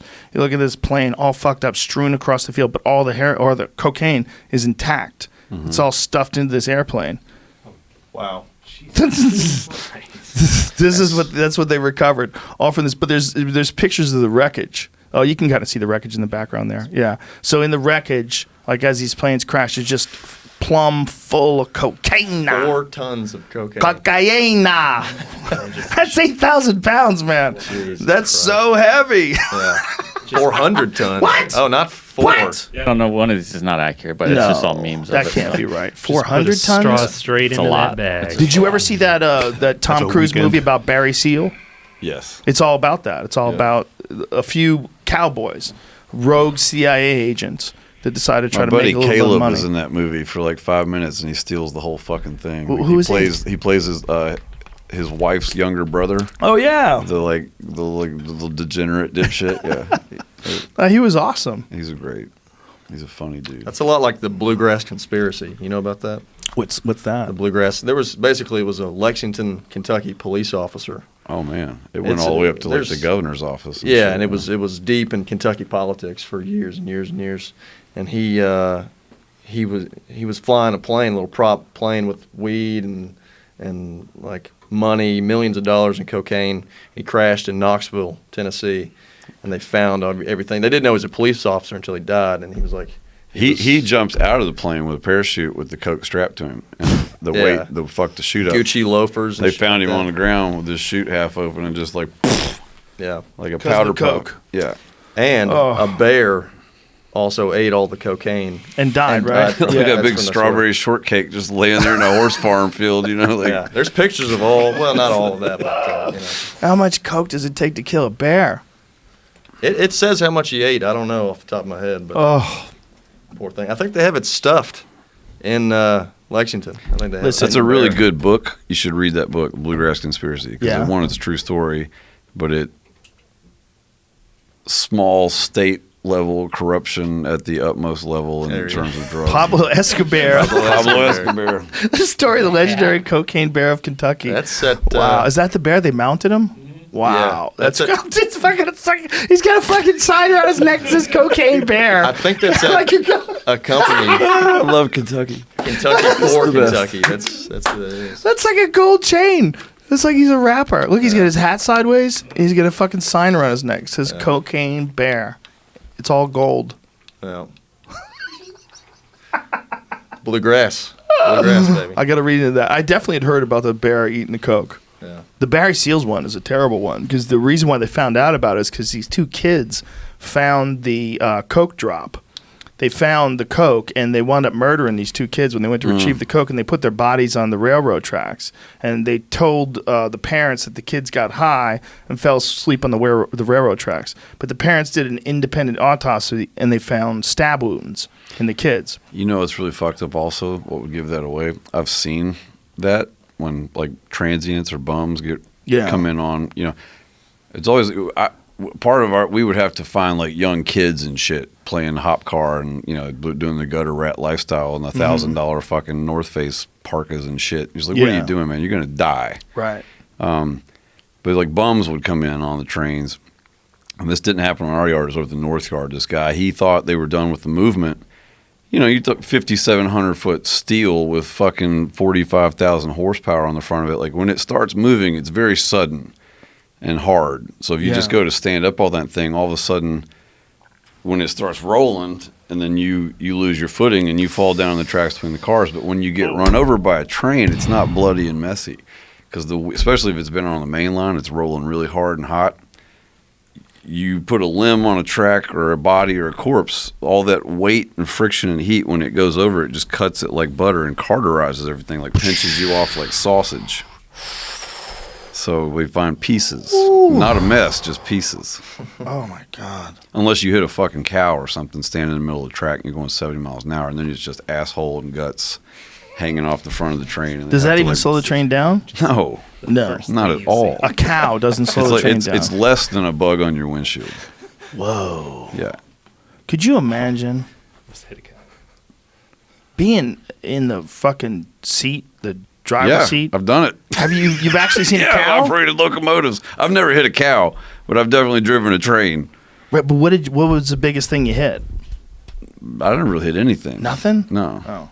I mean, imagine though being in we the were front switching. seeing I only cows. operated one within the yard, so I probably like 35, 40 miles an hour tops. But on the main line, when they're really rolling, they're doing like 70, 72 miles an hour.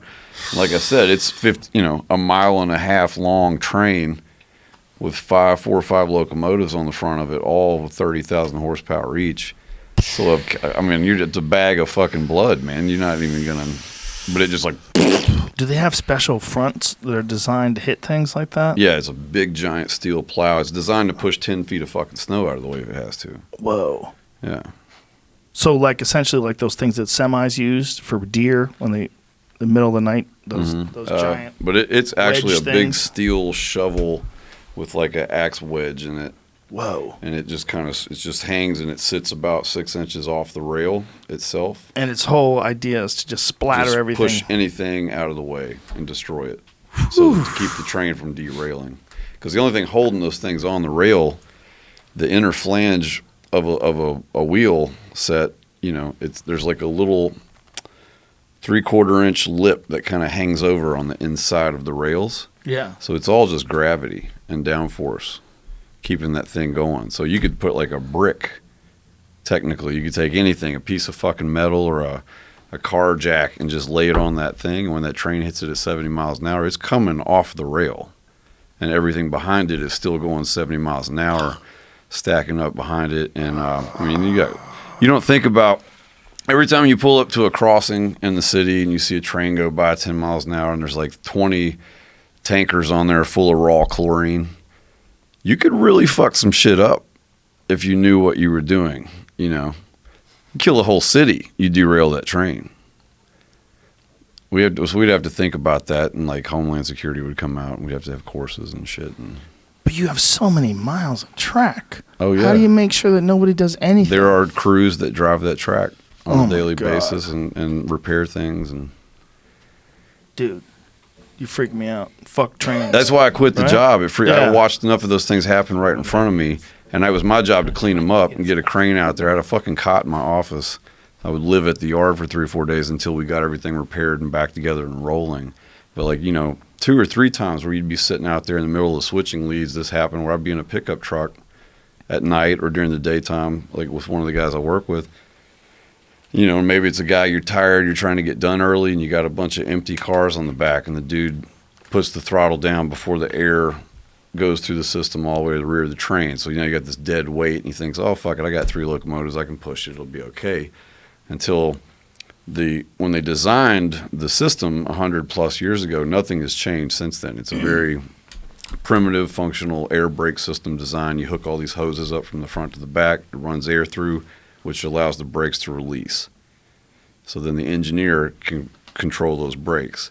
Well, if the air doesn't go all the way to the back, the brakes are still on those cars. So when all this horsepower pushing rolling metal hits metal that does not want to roll, it just buckles up in a TP almost instantaneously, goes off, and you won't even feel it if you're 30 cars up that you're pushing shit into the dirt, and it's all just piling on top of itself. And within 2 seconds, I watched this train go from being on the track to literally digging out a 10-foot trough of earth and just displacing it. And I think every day, me or one of my guys is standing right there. I was like, I'm going to go write songs. Dude, good thinking. Yeah. Yeah, very good thinking. It's a good job, but it should have killed Somewhere, someone is on a fucking train listening to this.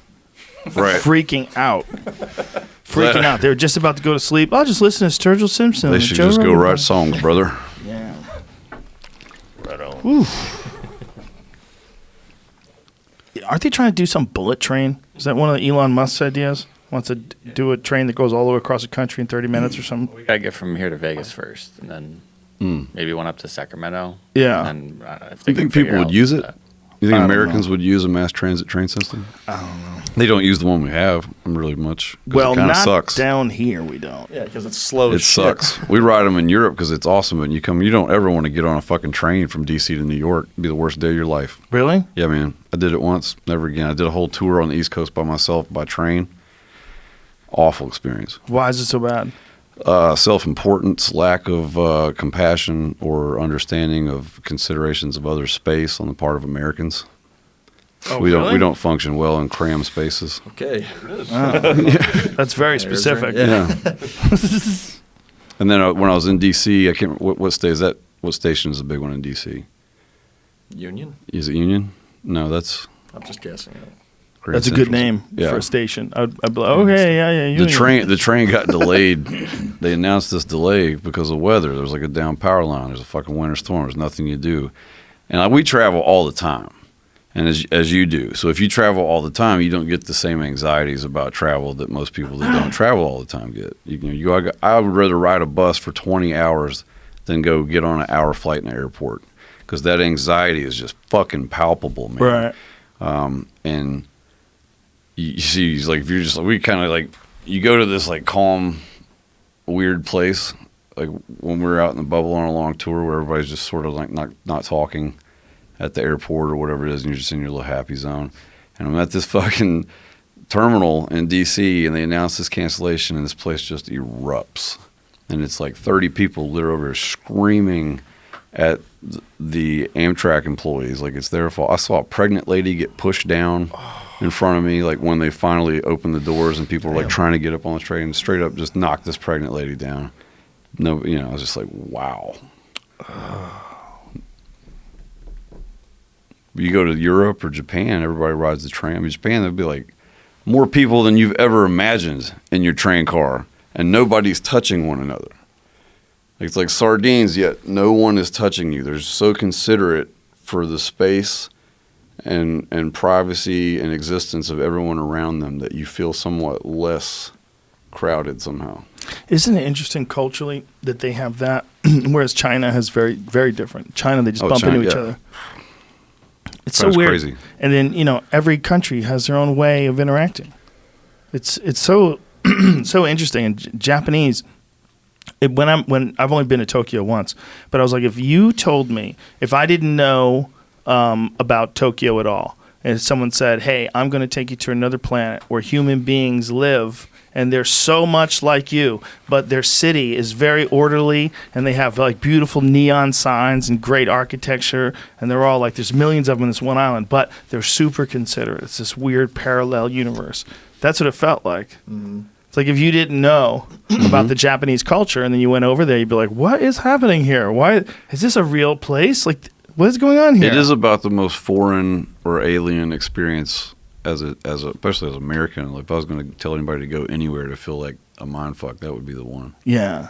That's what you told me earlier. It's kind of the place, too, that you can go drinking at night and go in bars, and there's people passed out drunk right there on the floor. On the And street. on the street with their cell phone and wallet. Nobody's going to fuck. Nobody. Yeah. Yeah. Where does that happen?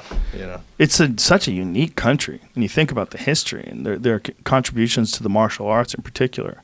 Just, the warrior ethic of the samurai. Like that book, Miyamoto Musashi's The Book of Five Rings. That's a great book for your life. Just to think about excellence in your life and pursuit in your life and how all things balance out. All other aspects of your life. Like his idea of being a great samurai, you had to also be great at calligraphy. You had to be a great artist. You had to be able to write poetry. You had to be a balanced human being in order to fight correctly. This fucking guy was like 60-0 in one-on-one sword fights. And became a pacifist Yeah. in his later life. And that Book of Five Rings is fuck, man, it's an amazing book, man. We got a Musashi quote at the end of the anime film. That's him. Yeah. That's him on my arm. Yeah, just that whole the culture, like what their contributions to martial arts, like what they've been able to do with design, like it's a interesting place. Even their automobiles, you know, I mean, they make like bulletproof cars that last forever. Like they were the first people to figure it out. Just make cars that don't break And go really fast. Yeah. It's a fascinating culture. So what connection did they have to the anime thing? Who was making all that animation for you?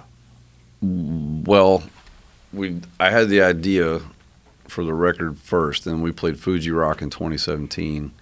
I have a very good friend, a Japanese friend who grew up in Kentucky on an exchange program with my wife, and he later moved back to Tokyo for college, became a radio DJ. His name is Shunsuke Ochiai, and he did the radio thing for a while, and then he got into voice narration for Marvel over there. He's just a good dude, and we were talking. I went over for a couple of weeks before we played Fuji Rock to hang out with him and my buddies and get some time on the ground. And the record was recorded the month before, and I was like, man, it'd be really cool to do some animated videos for this album, if it's like one or two. And because we were sitting around his place watching a lot of old animation and anime films, and the textures and the color and everything is just stuff you don't really see anymore. And I was just thinking about like some of my favorite cartoons from that, especially the older stuff, the 70s and 80s that came from that world. So we decided to start taking meetings with producers just to get an idea of like, what would this cost? How long will it take? Is it even possible? Would they do it? And it was kind of trial and error for a while. We finally had a meeting with a guy named Hiroki, who was very understated in the meeting, sold himself short, just like a mid-50s guy in a tracksuit. But we come to find out a week later, he's the fucking man, and like all his buddies are the man too. And those guys are also used to working under, not necessarily restrictions, but if they take a project on, it's from a big studio, the story's already dictated, the parameters are dictated. Like basically they have to stay within someone else's lane with their vision.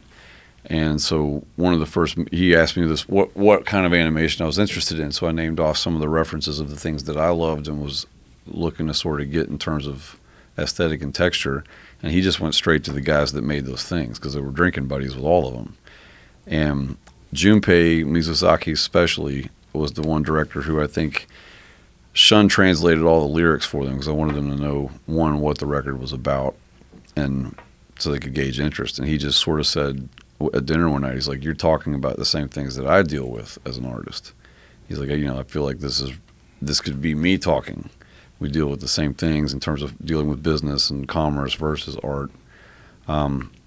So he just sort of reacted passionately to the music, and he just said, I want to do the whole record. He's like, this is kind of a dream project for me.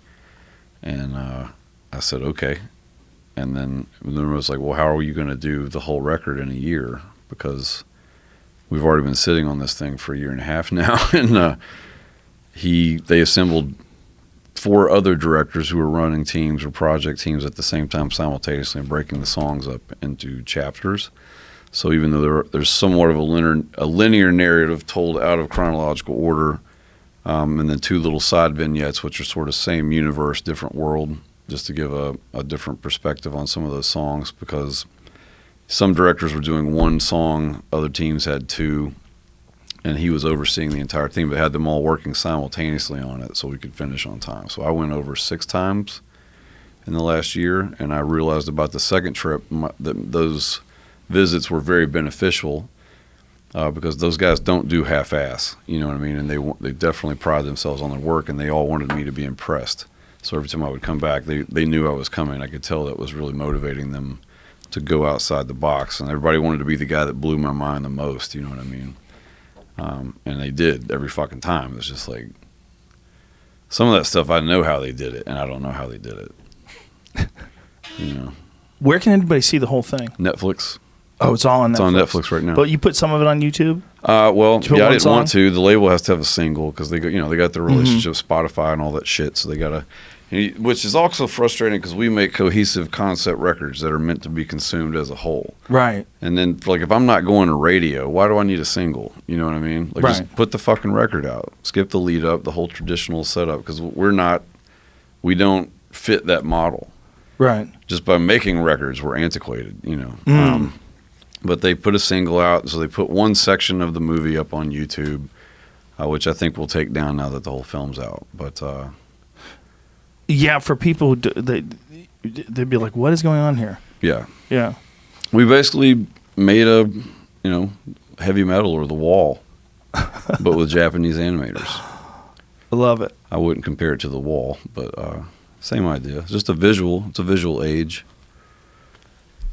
It's beautiful too. The animation that they did for it's incredible. Was it weird seeing like their vision connected to your music? No, I mean, I wrote the initial story, the main byline screenplay, and then told Junpei, like, we were trying to do an homage of specifically Yojimbo and then a couple other famous samurai films like Takeshi Kitano's Zatoichi and a lot of Kurosawa things, like very reoccurring storylines. And we were watching Kurosawa films in the studio, making the record on silent in the control room just to kind of keep our mood right, like to keep everything kind of dark and ominous and no second guessing. And, but yeah, it's kind of like a futuristic dystopian Yojimbo, which is also a fistful of dollars, where you got one town of people being oppressed by a couple rival factions or gang leaders. And sort of using them for their own billing. So in the future now, Junpei and I talked about it. Well, sex, drugs, and weapons and war are really the main drivers of the economy. So let's just say that those are the only economy. You know, those are the only things that have value anymore at that point. And he got weird. So I gave him a rough script. And then I said, but, you know, I want you guys to do what you do. So feel free to add or take things in any direction you want at any time. So then you get 30 women with their tits out dancing, and which was on. That was Junpei's idea. I told him there was a very old famous samurai film called Zatoichi, and at the end of it, when this blind swordsman conquers this evil force, and the townspeople celebrate, and there's this very famous scene in the end of it with this traditional dance, and they're doing this dance, and I said, you know, can we sneak this in as a dance sequence / homage? And anybody that has to be like a film buff geek like me would get it. Anybody else just be like, this is fucking cool. So they decided to take the gimps and the sex trafficked slaves, so to speak, and then just make a big chorus line. But then they had a woman, a traditional Japanese dancer, come in, and they put her on motion capture and green screen, and she did the actual dance from the film, and they animated everyone to that. Whoa. And I was like, that's pretty sweet. I wouldn't have thought of that. But he did what I wanted. He just gave me what he wanted to do with it. Now, how long is the whole thing? 40, same length as the audio is the album. It's 42 minutes. Wow. It's a fucking brilliant idea, man. It's really cool. I just love the idea that you're experimenting with something like that, just trying it out. But it had to be a long stretch. It was, that was the hardest part, was sitting on it so long and then hyper focusing. I mixed the record, I think, 3 times and mastered it twice, and then we had to do a surround sound mix for the movie. So I'm pretty fucking burnt out on it, I'll be honest. I'm ready to go play it live, but I don't ever want to hear that shit again.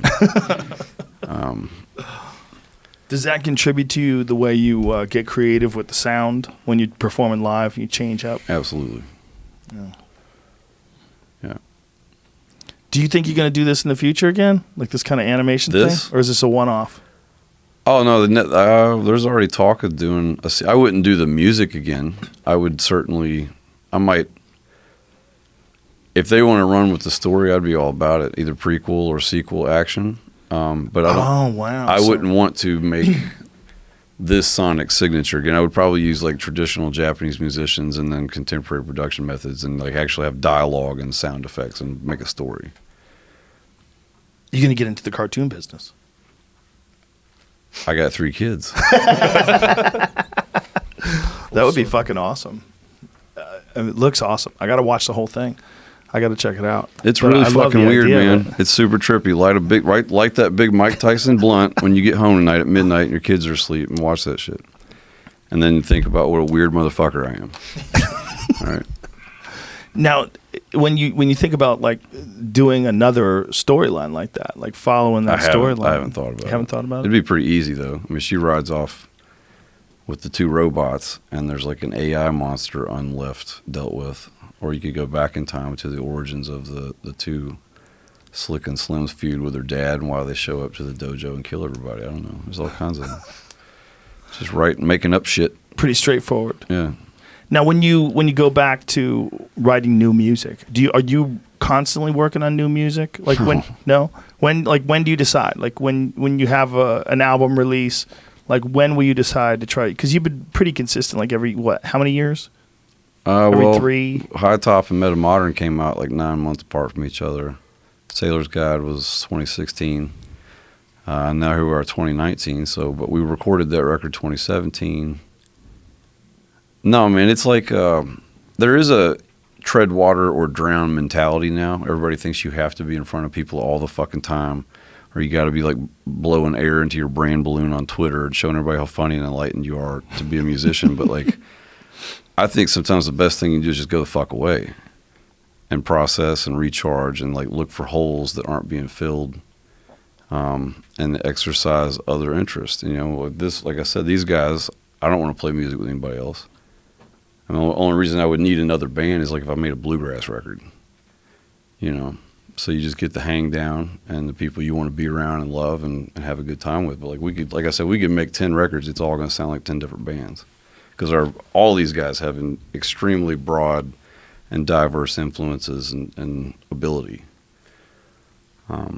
So I just don't, I don't want to be in a box. I don't want anybody to put a lid on it for me. And we love all kinds of music. So it's not really saying we're going to make this kind of record. We just went in and made fucking noise. And this is what happened with those tools.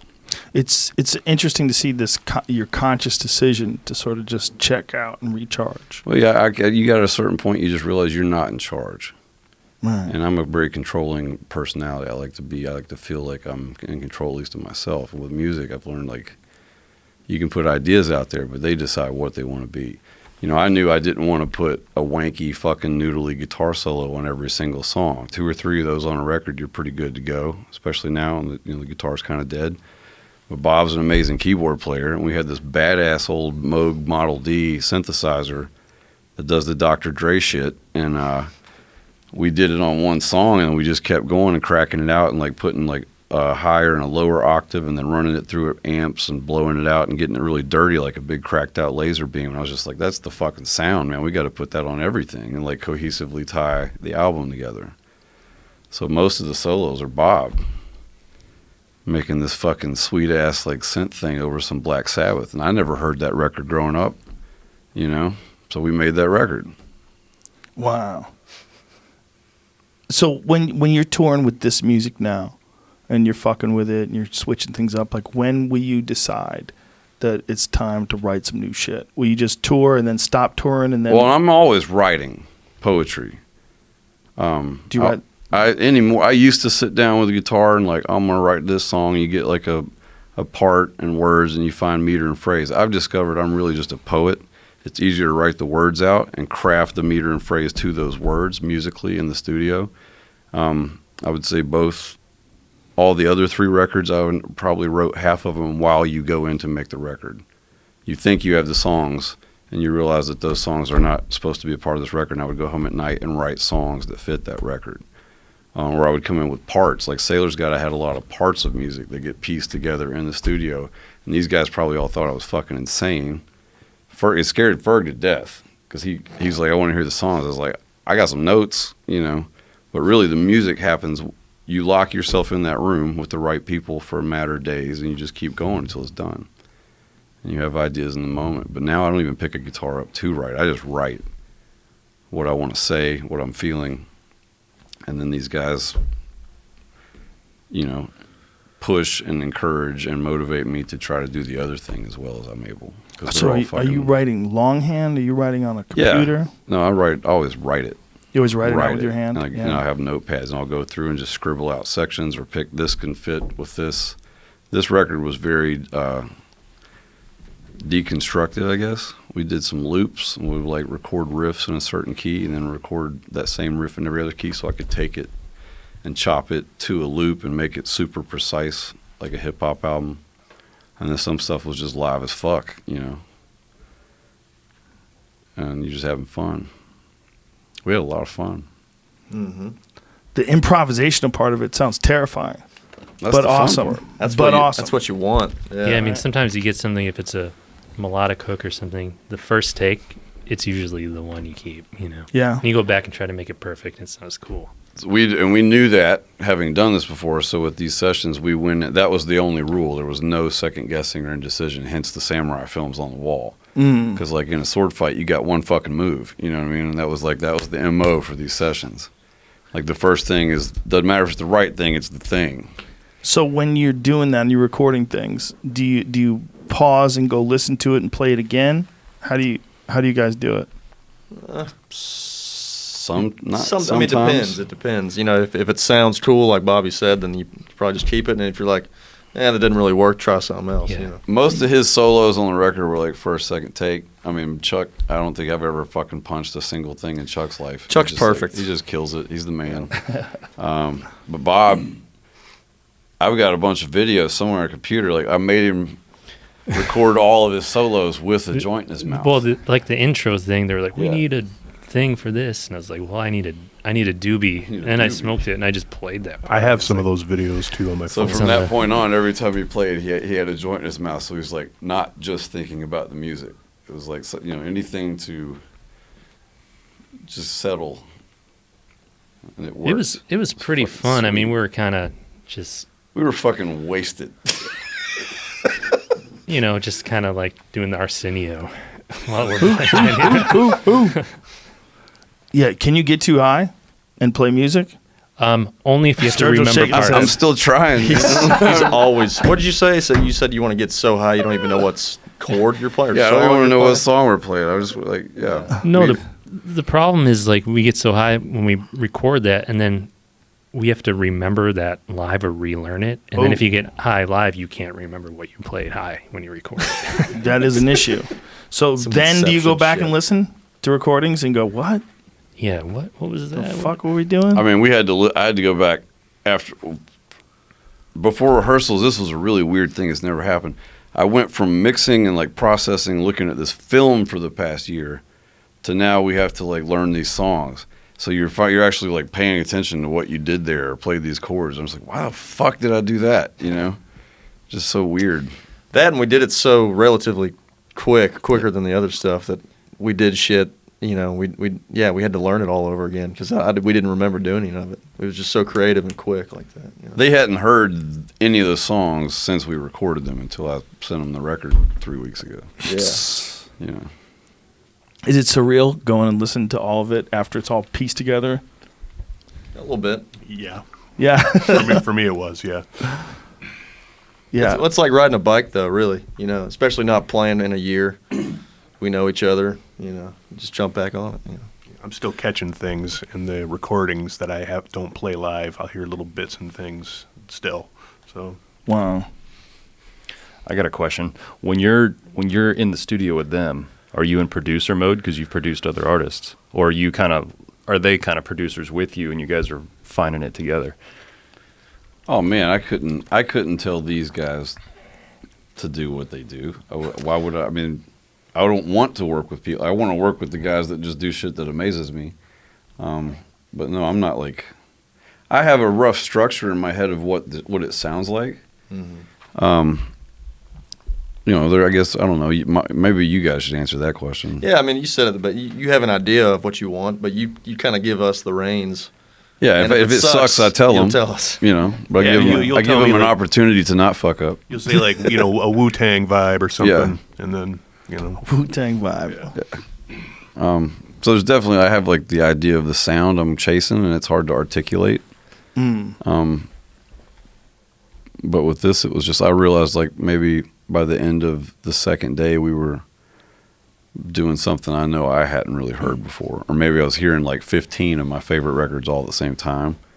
I was just like, okay, this is what this is going to be. And it's probably going to destroy my career, and that's okay because this is I like it, you know. That's all that matters. No. Everyone brings such a different element Totally. to it, you know. And I'm obsessed with old records and equipment and getting sounds. Like, oh, what's this sound? It's this piece of gear and this. And just like, I'm obsessed with it, you know? And it's like, we can find those things and put them all together. And, you know, big everyone part of it brings too, to be completely honest, was like every other record I've made, even the ones that some of these guys have played on, it was much more of like I came in, you're the songwriter and like it's session musicians, you know, and then you go out and you're the commodity, you're the singing head, you're the star. And I think maybe around 2017 there's a big part of me that really rejected all that, the newness of it and like the responsibility of it. All I ever wanted to do is play guitar in a band, you know, as a kid. And or maybe I wanted to feel like a part of something that wasn't all about my fucking head. Right. You know what I mean? And I realized like I was finally in the band I'd always wanted to be in since I was 13 in my bedroom, you know? So like, why wouldn't I make those records? Right. It's funny because think about the first one that we made together, Right. opposed to the Yeah, last Bobby, one.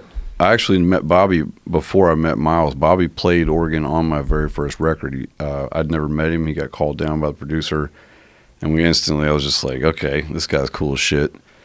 And then I think like we were hanging out for like a week, and we were going out. We were both going pretty hard in the paint still back then. And like Bobby and I would go out drinking, and then come home and wake my wife up at 4 a.m. and eat all the ice cream. And that was like, Yeah. And I think it was one night in particular in Nashville. I was working at a fucking grocery store. He was sleeping in his car. You know, we're both just like pretending we're not miserable and enjoying each other's company. We went out and got real shit-faced, man. And we were walking up to Mumbry and going to the only place that was still open to get some food at like 3 a.m. So all these meat market bars are letting out. And we both looked like a couple degenerate scumbags probably. And we walked by and there's this group of like 4 or 5 obviously Vandy fucking football players, like just huge dudes, young men, and pretty inebriated. And we're walking by and I hear one of them say, "Oh, look, it's the Strokes." He's like, "I love your records, man," you know? And I blew it off, whatever. I'm a grown-ass man, and I just kept walking, and then I got about 10 feet. And I don't know why, I could just tell Bobby wasn't with me anymore. And I turn around and look back to see this motherfucker standing in the middle of the circle of all of them, like literally 8 inches from this guy's face with his hands on his hip, wearing his leather jacket. And Bobby's from Detroit, man. He don't fucking play, you know? And I was like, all right, well, I guess I'm going to jail with Bob tonight. And I turned around and like kind of walked back over there. And about the time I get to the group of dudes, one of them was eating a street hot dog.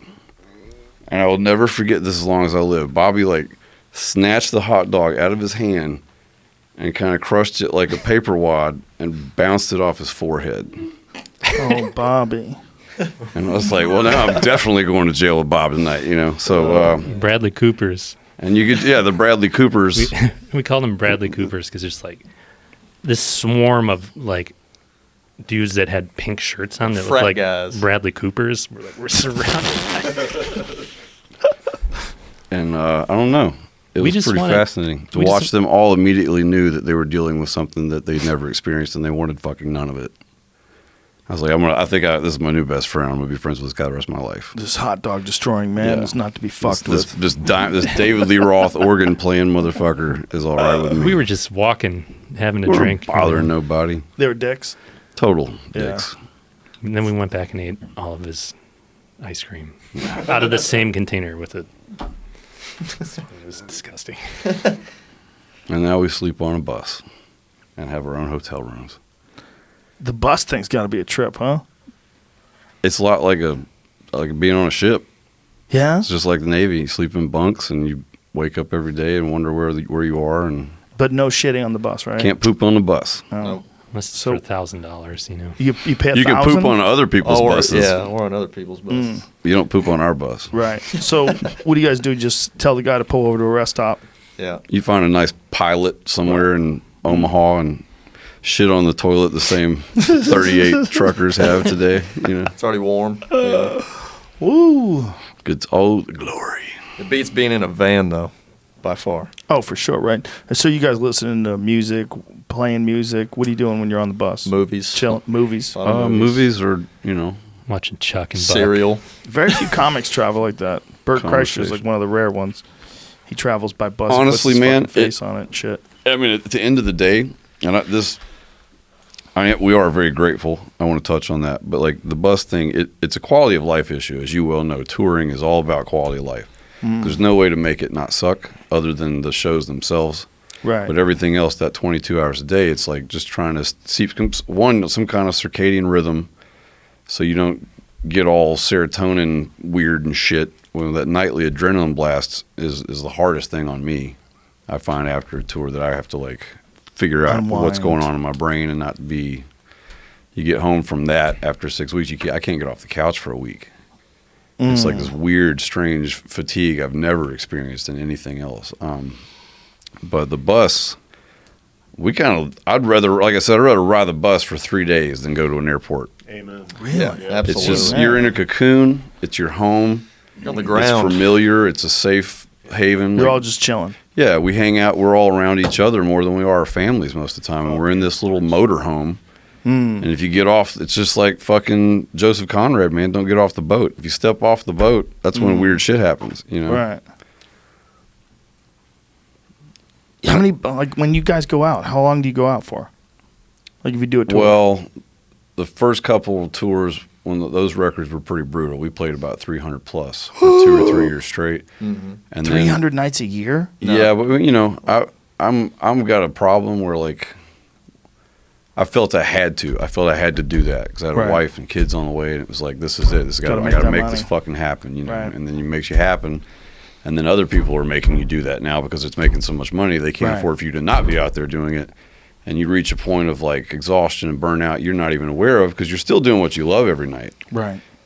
But all the other shit catches up, and it caught up to me pretty hard around the second kid. And I just realized like there's a smarter way to do this that will still provide for my family and all these guys, which is like less is more. And now I'll never tour like that again because there's no need, one, but two, it's just not healthy. You're making a lot of people happy, but like it's not healthy. No, it's not. And that's where a lot of guys get into substance abuse, right? Exactly. Yeah. James Hetfield just checked himself back into rehab. Yeah, because those guys, at their age, they got fucking more money than God, and they're still out hitting it harder than ever. Yeah. You know, after the live... Well, that actually might get me sued. I better not say that. Yeah, no need. Yeah, that's a tough call, man. Yeah, it's a real tough call. Yeah, those guys, like, the great things about comedy is you only have to go out for a weekend. You know, you're like, sometimes I'll travel somewhere for one night and come home, you know, and most of the shit I do is around L.A. It's like the practice stuff, just to stay sharp. But I have friends that do the long touring, and they start to go crazy. Get a little nutty, man. I mean, if you're single, you don't have children. Yeah, but even then. Even then, it gets a little nutty. Yeah, but don't feel good. Even more dangerous if you were single and have no kids. It'd be Yeah. real easy just to stay out there forever. Yes. Lost in that cycle of like... Especially if you like Coke. Woo! Well, if you're partying and drinking, you don't realize how tired you are. Right. And then when you do it sober, you're like, holy shit. Yeah. Right. Yeah. Whew. Yeah. It's the greatest job in the world, like to be a professional entertainer. But there's definitely some pitfalls to it. Just like everything else, there's a balance. Mm-hmm. And those guys that run it too hard, they run that engine too hot. Eventually. Which I think anybody that really cares about it is going to be accused of that at some point. I definitely push things too hard. And I sing really hard. I learned like singing very hard and physical. It's just like, I don't know. It's like you're tired from the outside in and then back out. It's a weird feeling, man. Comics always talk about it the same way that when they're on the road too much, the words stop meaning anything. They're saying these things, but they don't have a connection to it anymore. They lose their connection to the material. And the only way to get around that is to like constantly be writing new shit. Because if you're doing the same shit for too many shows in a row, you start to go bonkers. Yeah. It seems to be, correct me if I'm wrong, but like similar to why you guys are always changing your songs. You're changing, like, there was a few songs you did last night that I recognized the song, but it was like a totally different beat. Right. A lot of it was different. Well, you can't change the words, but I can change the notes. Right. I can keep it inspiring for me by like focusing on the notes that I'm singing or playing. I don't even read music. I don't know what fucking notes I'm singing. I just know like he can probably tell you more about that. Theory master. When I was a kid, I used to hate live albums because I felt like they went too fast. Very few of them actually were live. Really? Yeah. They're faking it? They're faking it. Like Kiss Alive, too. Was Totally not a live album. What? Frampton Comes Alive. That's real. No. No? What? Are you fucking? Oh, with me? shit. Dude, don't The do Kiss that to record's me. definitely a studio record with audience. Really? Yeah. Maybe we should look it No. up. That's marketing genius. Come on, man. Is that true? Jamie. Yeah. 100%? Maybe we should look it up. Yeah. Are you looking it up? Or I'll say. Well, are you guessing? Are you guessing? Right Or on, do you know brother. for sure? I'm honestly? pretty sure the Kiss record was a fucking. But they sounded I think different. so too. The Kiss thing is like They were like they you sounded can tell by the way it different, sounds. and it sounded. Well, I'm a moron. I don't know anything about music, but to me, it sounded like they were performing the songs faster, which I always attributed to them being like hyped up because they're in front of an audience. Yeah, that's And exactly. the tempo is that how? That's exactly right. The adrenaline, because everyone's going crazy, and you just. Yeah, that's what I assumed It's because I would possible, listen. They too, would sound different. On some of those records, it might not even be them playing, some of the parts. How dare you? They get ghost players and they have to sign Oh. waivers and stuff. God, Like the damn. Monkees. Which those records are incredible. Because it's all the Wrecking Crew playing the music. Those are good songs. They're Harry Nilsson and Neil Diamond wrote 90% of that shit. Really? That's why they're great songs. It's like the Beach Boys. the Beach Boys, exactly. And they were all cut out here with the A-Team musicians.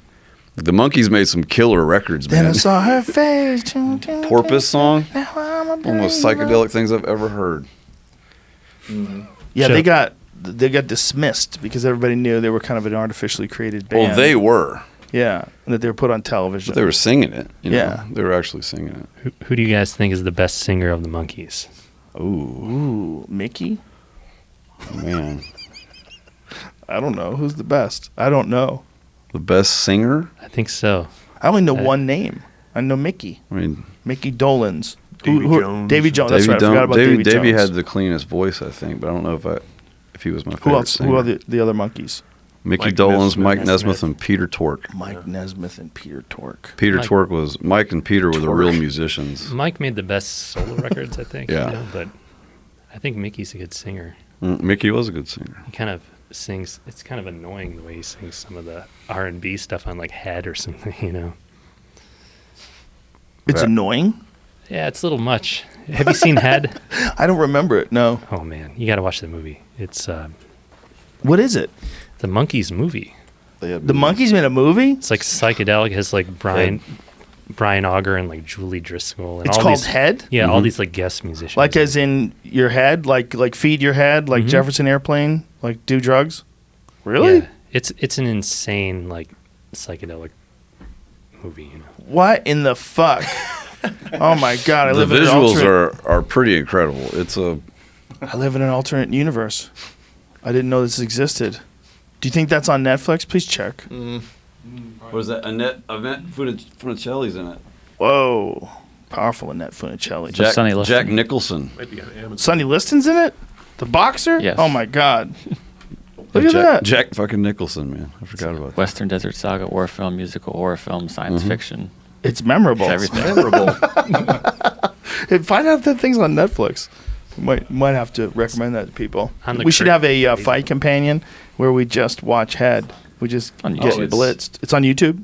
Okay, good. Yeah. Good to know. That's what we'll do. We'll have a fight companion where we watch the Monkey's Got Head. a list of movies for Oh, you. Jack Yeah. Nicholson wrote the screenplay. Did he really? Yeah. Wow.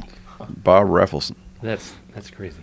19, what does it say, 68? 8. 1968. Big box office. Whoa, it made $16,000. It made $16,000 in the box office. Somebody got fired for that fucking movie. When did they try to make it? 68? When was it over for the Monkees?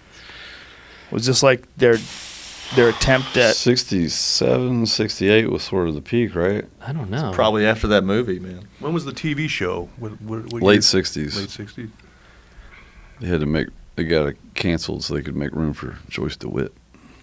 Joyce DeWitt. from Three's Company? Yes. Chuck and I have the official Joyce DeWitt Appreciation Fan Club. If you want to be a member, we can talk about it. I think I'm already in. All right. I have my own chapter. Yeah, but you ain't in these guys' chapters, man. It's different. Yeah. How do you guys rock it? Like Can't say it on air. 5-year-old fetish obsession level, maybe. I don't know.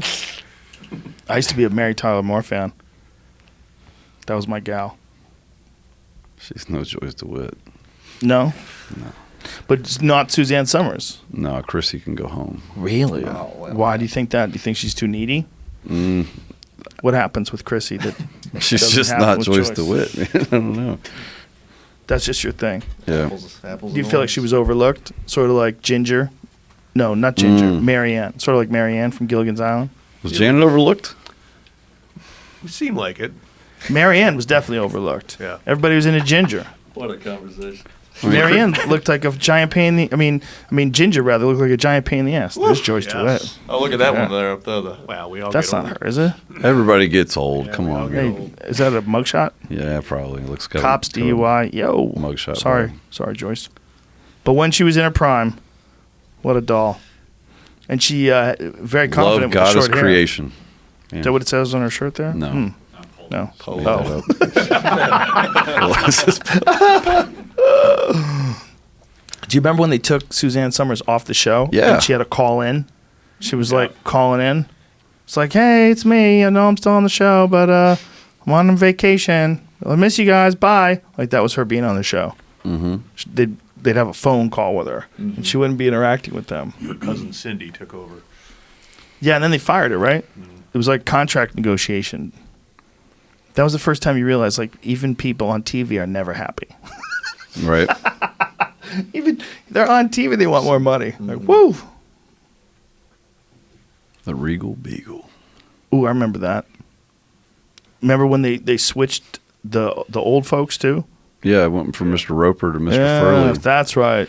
Mr. Furley was a decent. Don Knotts? You know, that was a good fill-in. Our guy at Dan Tana's last night was basically Mr. Furley. Really? That's Mr. Furley never, Mr. Furley never broke the wall though, the way Mr. Roper No, did. That was the no, best Mr. part. You know, Right. he'd get a zinger in and like look at the camera. It was Yeah. the funniest shit ever, man. Mr. Roper had a special sense of humor, and he was also like a lovable pervert. Right? Remember? He was like really into the girls. Mr. Roper was like that was for Don sure. Knotts, right? I don't There he know. I think it was is. Mr. Yeah. Roper. Yeah, that's Mr. Was it Furley. Don Knotts? That's Mr. Furley. Who was the Lovable lovable pervert? Was it Don Knotts or Yeah, was it Don Mr. Knotts. But I thought the other one was kind of a perv too. No, he was married to That's- Mrs. Roper. Right. He was though. But wasn't he kind the of a other perv guy. to the girls? Yeah. He just yeah. Guys could be way more pervy on TV back then. Oh yeah. Oh man, there you go. Yeah, Don Knotts. Don Knotts was a player. Remember? Look at that. I met John Ritter. John Ritter was on an episode of News Radio. Super nice guy. I bet. Real nice guy. Like everybody loved him. Yeah, I'm a big fan. I always, as I got older, I always wondered about that guy because I've always been fascinated by people who do a lot of pratfalls. Mm-hmm. Like those guys get really hurt. Yeah. Like that pratfall shit is Yeah. like it's like you're playing rugby with yourself. You're throwing yourself into chairs and onto the ground. You're and, falling down the way somebody falling down falls down. Yeah, you're Yeah. falling down and taking the impact on your fucking back. And a lot of those guys get like significantly injured. And if you read back on like ancient movie stars, like a lot of them got like really badly hurt. It was Buster Keaton had the broken neck. We showed this video of him. He did these crazy stunts, and one of the stunts he did, like he had this water come down from this thing and hit him in the head. Who told us about this? Was it Penn? Yeah. Penn Jillette? And he broke his fucking neck from the water hitting him. They didn't anticipate the weight of the water, and the water was so powerful it slammed him to the ground and broke his fucking neck, and he continued with the scene. And then later, when he was older, the doctor was examining him, like, when did you break your neck? He's like, I never did. Like, the fuck you didn't? Like, you broke your neck. Broke your neck, You dude. didn't even know he was running around with a broken neck. Different humans back then, son. They made people different. All the Cliff Booths of the Yeah, world. but him, Jack Tripper, John Ritter, was he did a lot of pratfalls, man, a lot. I always wondered about guys like that. I'm like, how much pain is that dude in? Like you're like, what's his face, Chevy Chase? That was I gotta think that was a contributor to him being cranky, because people always say that Chevy Chase is cranky. Like there was some recent thing where he was yelling at somebody for something. Guy's probably in fucking pain all the time from falling down. Like guys with back injuries from doing a lot of those pratfalls. Like they're always throwing themselves up in the air, legs up, bam, bouncing off the ground. It hurts being Clark Griswold. Yes. That's right. All that shit he did. Right? He was always falling down, right? He was always falling down Always on SNL. getting fucked up, man. Yeah. He fell off the roof. That's right. He did fall off the Fell out of the attic. He fell out of the attic. I wonder what they did with that. How'd they set that up? These stunt guys, you think? It's hard to say, man. I don't know. I've ventured into thespian a little bit myself, but no, it's not really. The stunt guys do the crazy shit, but like, you can still get fucked up. Stunt guys get fucked up a lot. My friend Tate just got a severe concussion from doing some stunt work in a movie. He's having a hard time looking at lights. Yeah. I fell on my back in some rehearsals for a movie last year. We had to go to New Orleans for like a week and rehearse this scene because it was going to be one like 12-minute shot. And Daniel Kaluuya and I had to like body slam each other on the pavement about 20 times one day. And I guess I landed on the pad on the curb wrong. And I got home that night and it felt like my kidneys were on fire. And then I had to piss like every 3 minutes for the next week. Had some blood tracing. And so, of course, the next week is when we went to actually film the fucking thing in Cleveland in the middle of the polar vortex. So we're out there in the shoot. And the whole time I'm just like, I feel like I had a bladder infection from falling down one time wrong. And you have to do it again. Oh, we did it like 150 times. Just like, for this movie. For one scene in the movie. I'll never like question how hard those people work ever again, man. Did you get an MRI? Did you get yourself I went to a looked at? doctor in New Orleans and she checked it out and said there wasn't like, there was trace blood, but nothing was. She said, don't be a pussy. Don't be Is a that what she pussy, said? essentially, yeah. Pretty much. I was like, all right, I won't be a pussy. Yeah, that kind of impact's that's no bueno. It's a weird way to make a living. I mean, you guys probably have every single person that does your job for at least a few years probably has sustained impact and stress injuries, I would imagine. Oh yeah, dudes are jacked up all the time. Yeah. Dudes are jacked up while they're active duty. Like the guys that actually walk in here and are on your show, like they're probably all jacked up, and then they're probably the better off ones because they took care of their bodies. A lot of people don't do that. That's like becoming more of a thing, like the tactical athlete. But knees, I mean, my knee was getting janky before the foot blew off of How much of that was from squatting 8,000 pounds all through your 20s, though? But like, I would say that was a preventative measure. really? Like you're maintaining, like you train all the time, like you maintain going through full ranges of motion and keeping structures loaded and pliable, strength train and do conditioning, endurance-based stuff and maintain mobility. That's like, you lose mobility, you start dying. Yeah. Yeah, for sure. Definitely with when it comes to like anything that's going to be throwing you around or battering you into something, the more muscle, more strength you can put into your body, the more you can protect yourself, but obviously only so much. But when you think about wrestlers or anybody who does anything when they're getting slammed to the ground a lot, they're mostly doing it, if they're doing it as a competitive wrestler, doing it on mats, that are cushioned. If you're doing it on the street, like, and they've got you doing some sort of stunt maneuvers, like what kind of pads they have underneath you? Like a basic martial arts. Like a big, thick bad boy? Not that real you thick, no. slam It's just into? like those little blue thin ones, 2 really? inchers that fold up. Because they want to see your body actually hit the ground. Correct. And then when they actually shot the thing, the only thing that we didn't, there was a part where I definitely had to like judo flip his ass off onto a pad, and we did all that. But then like the stunt guys came out and did that shit for real onto frozen fucking concrete in negative 20 degrees. And I was like, oh yeah, y'all can have at that, But they for real, like, dudes straight up suplexed this motherfucker on the pavement. And they had knee pads and elbow pads on and everything, but it had to look real.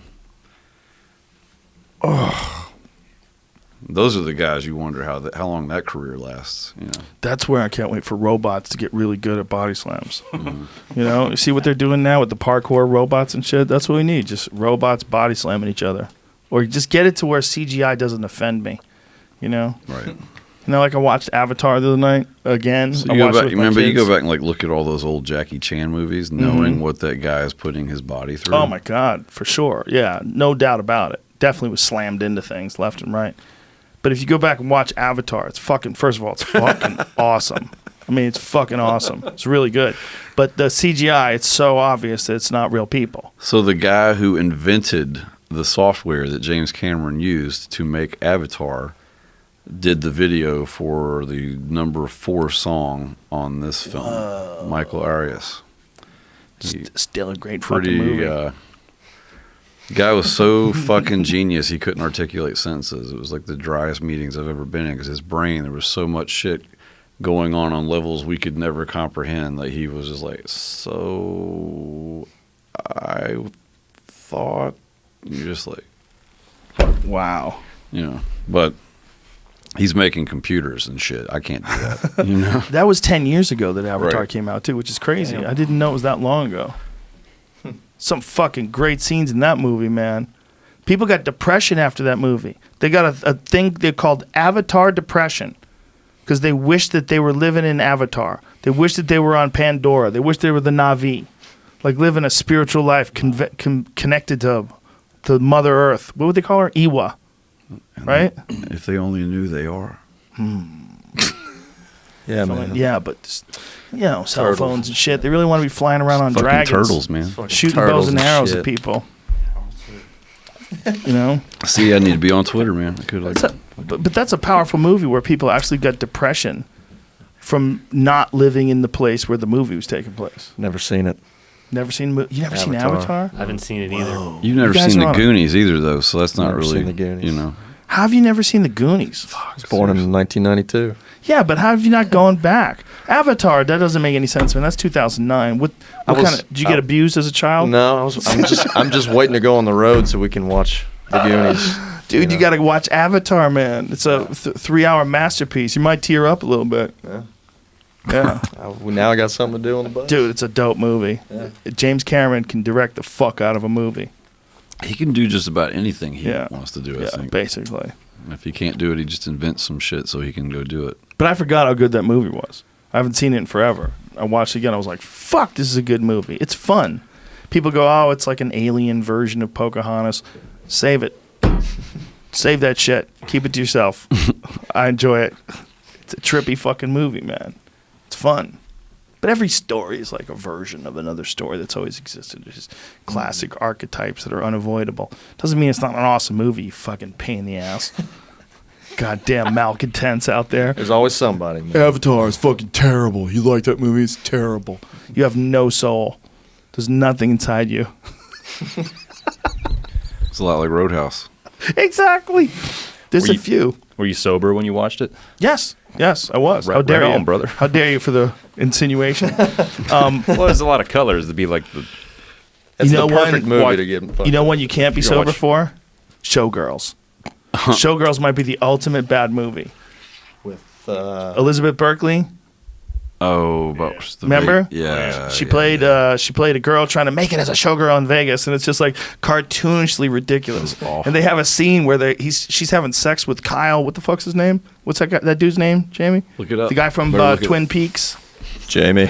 Anyway, she has the most preposterous sex reference. scene in the history of film, where she starts flopping around. They're having sex in a pool, and she starts flailing, just flailing. Like you would have to be an asshole to keep fucking her. Like a healthy person would be like, this girl is having a psychotic break. I need to step away, stop thinking about my dick, and help her. She's my friend. And she's having some sort of a psychotic seizure. She's flailing, like flopping back and forth and flailing. If you were dating a girl like that, you'd be like, oh my God, dude, she's so annoying. Everything she does, she has to throw her body around and flail. You've never seen that scene? Nah, You're about to. We've pulled it up on here before, I think. But Sturgill's never seen it. I was okay. What year is this movie? 95. Oh, okay. 95. I was thinking. It's right when I first Wait, moved the to LA. I was like, so Showgirls. this is how it is out here, huh? I've seen it. Tried to block it out. Dude, I still remember the billboards on Sunset. I was driving down Sunset. First year living in LA, and I was like, look at this shit. What the fuck kind of piece of shit movie is this? Is this what these people are into? But it's one of those movies where you watch, like people forgot how bad it is. It's the cocaine days of films when they were making these movies where obviously someone was on coke. Someone making that movie is on coke. Is there? But do they have the? video. I have It's not seen popping that. up.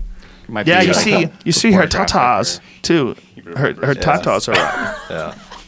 I've absolutely seen this scene before. You never seen it, Sturgill? It's awful. No, I've seen it. It's awful? It's awful. But if you get really, really high, it might be good again. That sex scene's not good. No matter It's how a much terrible weed, sex no matter how scene. much weed I smoke. But that's what's good about it, is how terrible it is.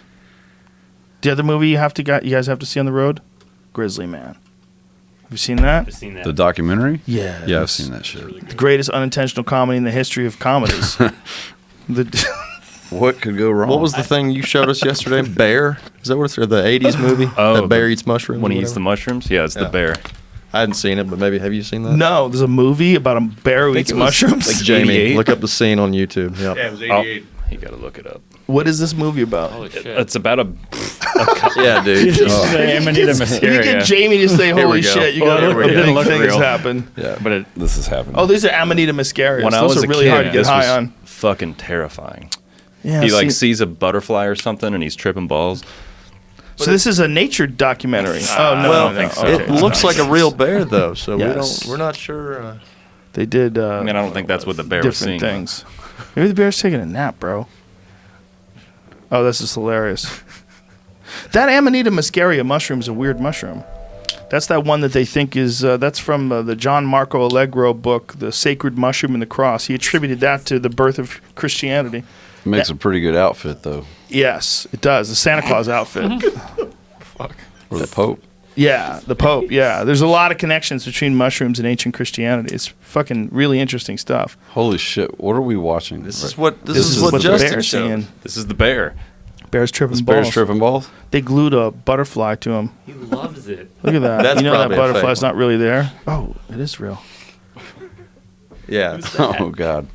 Well, you ever see the jaguar tripping out on ayahuasca? Jaguars eat the either they eat Bark. they're either eating the harmine or they're eating the ayahuasca vine. One of the two. It might just be the harmine, but whatever they're eating is having some sort of a psychedelic effect on them. And the jaguars eat these leaves, and then they're just lying on their back, and their pupils are dilated, and they're tripping balls, like obviously tripping balls. Like to see a jaguar rolling around on the floor in the middle of the jungle after eating leaves, it's very strange. You never seen that? No. Young Jamie, please. He's already I was trying to find out what that movie The Bear was all about. I just found it. It's from 1988. What is I it about? found the whole movie. I don't know. It's about life of a bear. I don't know. Some kid's movie from France or something. I don't know. It's a kids movie. Well, I mean, Alice in Wonderland. Find a jaguar Yeah. high on DMT to trip. You watch this jaguar eat these leaves. Here it goes. Go full screen, young Jamie. Go full screen. Look at him. He's tripping. So this Skip ahead. jaguar, he seeks out these plants, eats them, and then he's just lying there like.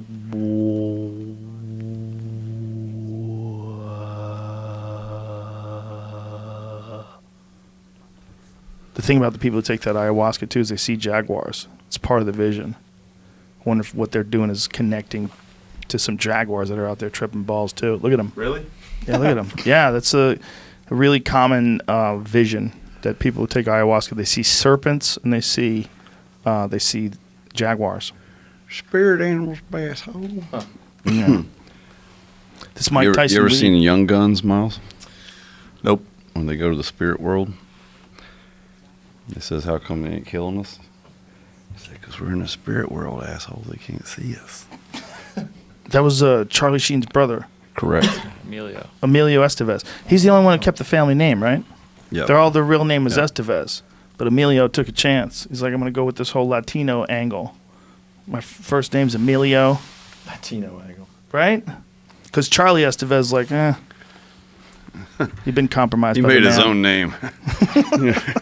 Fucking tiger Yeah, blood. there it dude. is. Fucking Bunch of handsome bastards. Kiefer Sutherland. Kiefer Sutherland. Yeah. Everybody, look at them all. Lou Diamond Phillips in the Yeah. house. Who's that other guy in the back? I don't know. That guy. Their names are here. He had a shitty agent. Oh, Dermot Mulroney.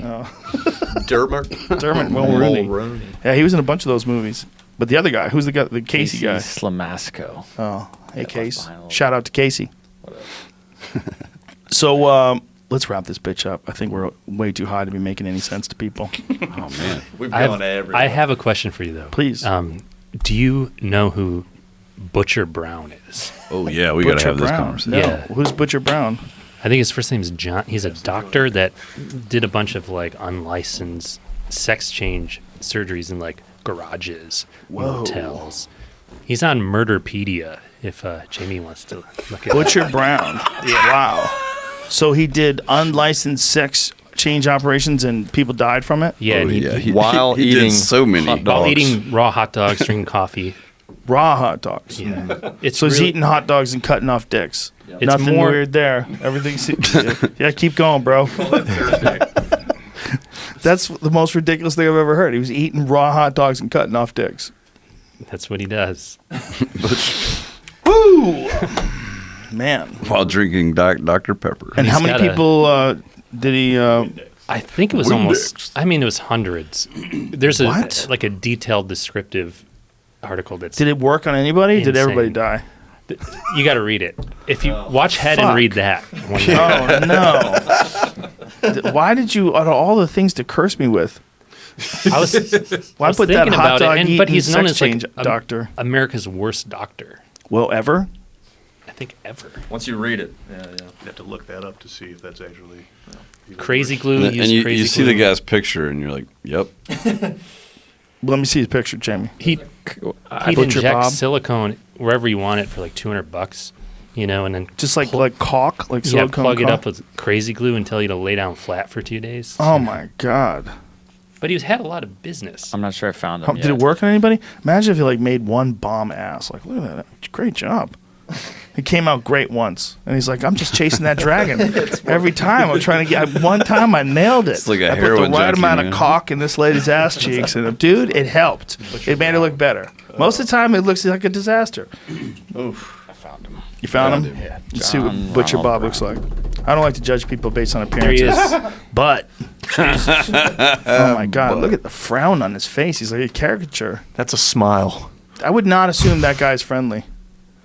Homicide, self-appointed sex change specialist, practicing medicine without a license. Oh, he didn't even have a license. God damn it. They should make a movie about this guy and let Bryan Cranston Sentenced play to 15 years to life. Died in prison in 2010. He has the funny thing is, you read in here that there's another guy that's his competition. That's the second worst doctor, Yeah. or debatable. But was this guy a real doctor? No, it said self-appointed. Right, it's Oh, well, I don't know. self-appointed, but I don't know. does that mean he? I thought he had like some sort of a military thyroid surgery thing. You know? Self-appointed sex change specialist carried out Hey. hundreds of operations. Yeah, don't do that, folks. Renegade doctor. His place was called what was it called? Like the Room of Dreams. Born into a strict Mormon family, Brown House- was a gifted child. House of Oh boy, Dreams. how many fucking disasters start out with that sentence? Born into a strict Mormon family, Brown was a gifted child. That's like that's the open parts of a novel that goes terribly wrong. He had a miniaturization technique for clitorises. He took the patient's penis and turned it into a clitoris, apparently guaranteeing his clients full sexual pleasure. He presented his work at the 1973 medical conference, where his technique earned him the respect of some of the world's most famous surgeons. Without surgical qualifications, Brown had to perform his operations in the most unlikely and inappropriate locations. One early patient remembers going to his office assuming he would do a checkup, but awoke from the anesthetic to discover that he had operated in the office. He turned his garage into an operating theater. And the more operations he did, the further his standards slipped. Oh no. Oh my God. Read this next what is- paragraph. Yeah, Operating despite the concerns of his peers, many of Brown's patients appeared to be happy. That's like if you bought a really small book, it would end right there. One of his early patients, Elizabeth, had been delighted with her surgery. But a year Hey. later, things started to go wrong. Her vagina started to tighten and close up. That's a Hemingway sentence. Yeah, you wanted it tight.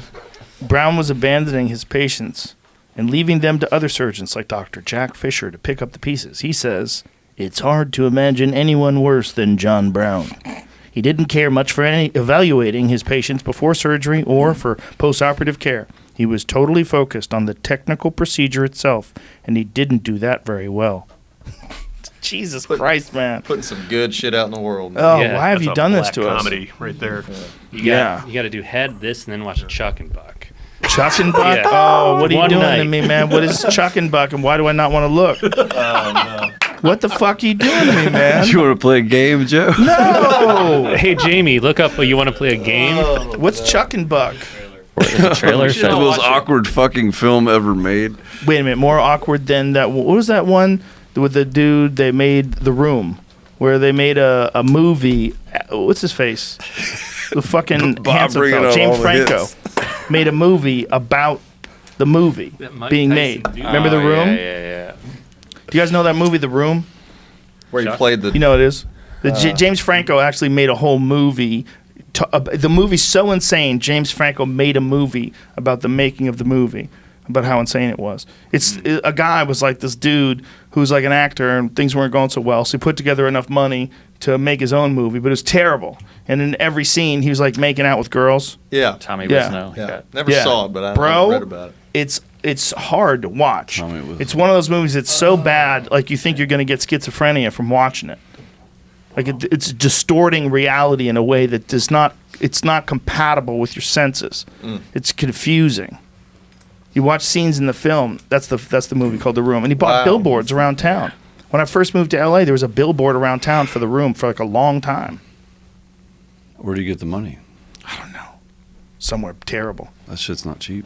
Yeah, I think that movie was. Oh boy. That movie cost. Are we no- watching Chuck and Buck? It's just Yes. a trailer in case there's anything worth Oh, you. mentioning. This is the Chuck and Buck trailer. And what is Chuck and Buck about? Oh, I think the scene. What is it? Is there a scene called "Let's Play a Game"? So what is Chuck doing here? He's messing with some dials, and then he's laying back, and then this guy's packing up his gear, and he's getting in his car. Getting out of town, man. What the fuck is this movie about, man? You'll have to find out. What am I gonna get it from watching? Is that Ashton Kutcher? No. Who's that guy? That handsome bastard. What year is this? 2000. That might be Ashton Kutcher, bro. That is Jack Black's roommate from School of Rock. Yeah, correct. Oh, that guy right there. So if we can't listen to this, I have no fucking idea what's going on. And there's no way we can listen to this. No. So I'm gonna have to do this offline. You're gonna have to just, like I said, go home. Kids are asleep. Smoke a blunt. Watch our anime film, and then right after that, watch Chuck and Buck. Yeah, I want to definitely watch your anime film first. Yep. Chuck and Buck would be a And good. I don't know if a Chuck good and Buck is next. chaser. I think I got to go with Head next. You might actually want to end on Sound and Joe- Fury to end on something positive and cool and good. Yeah, but I might be wrecked.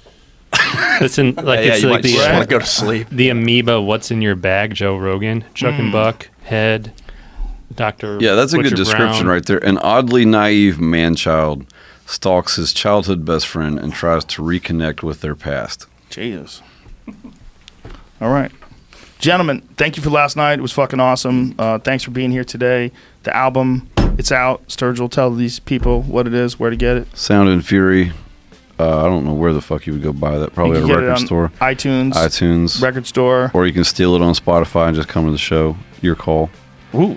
Open and then- invitation. SpecialForcesFoundation.org. Get that shit. Get that shit. All right. Thank you, gentlemen. It was a lot of fun. Appreciate you. it. Thanks for Fun having us. times. Thank you, Joe. Thank you. My pleasure. Bye, everybody.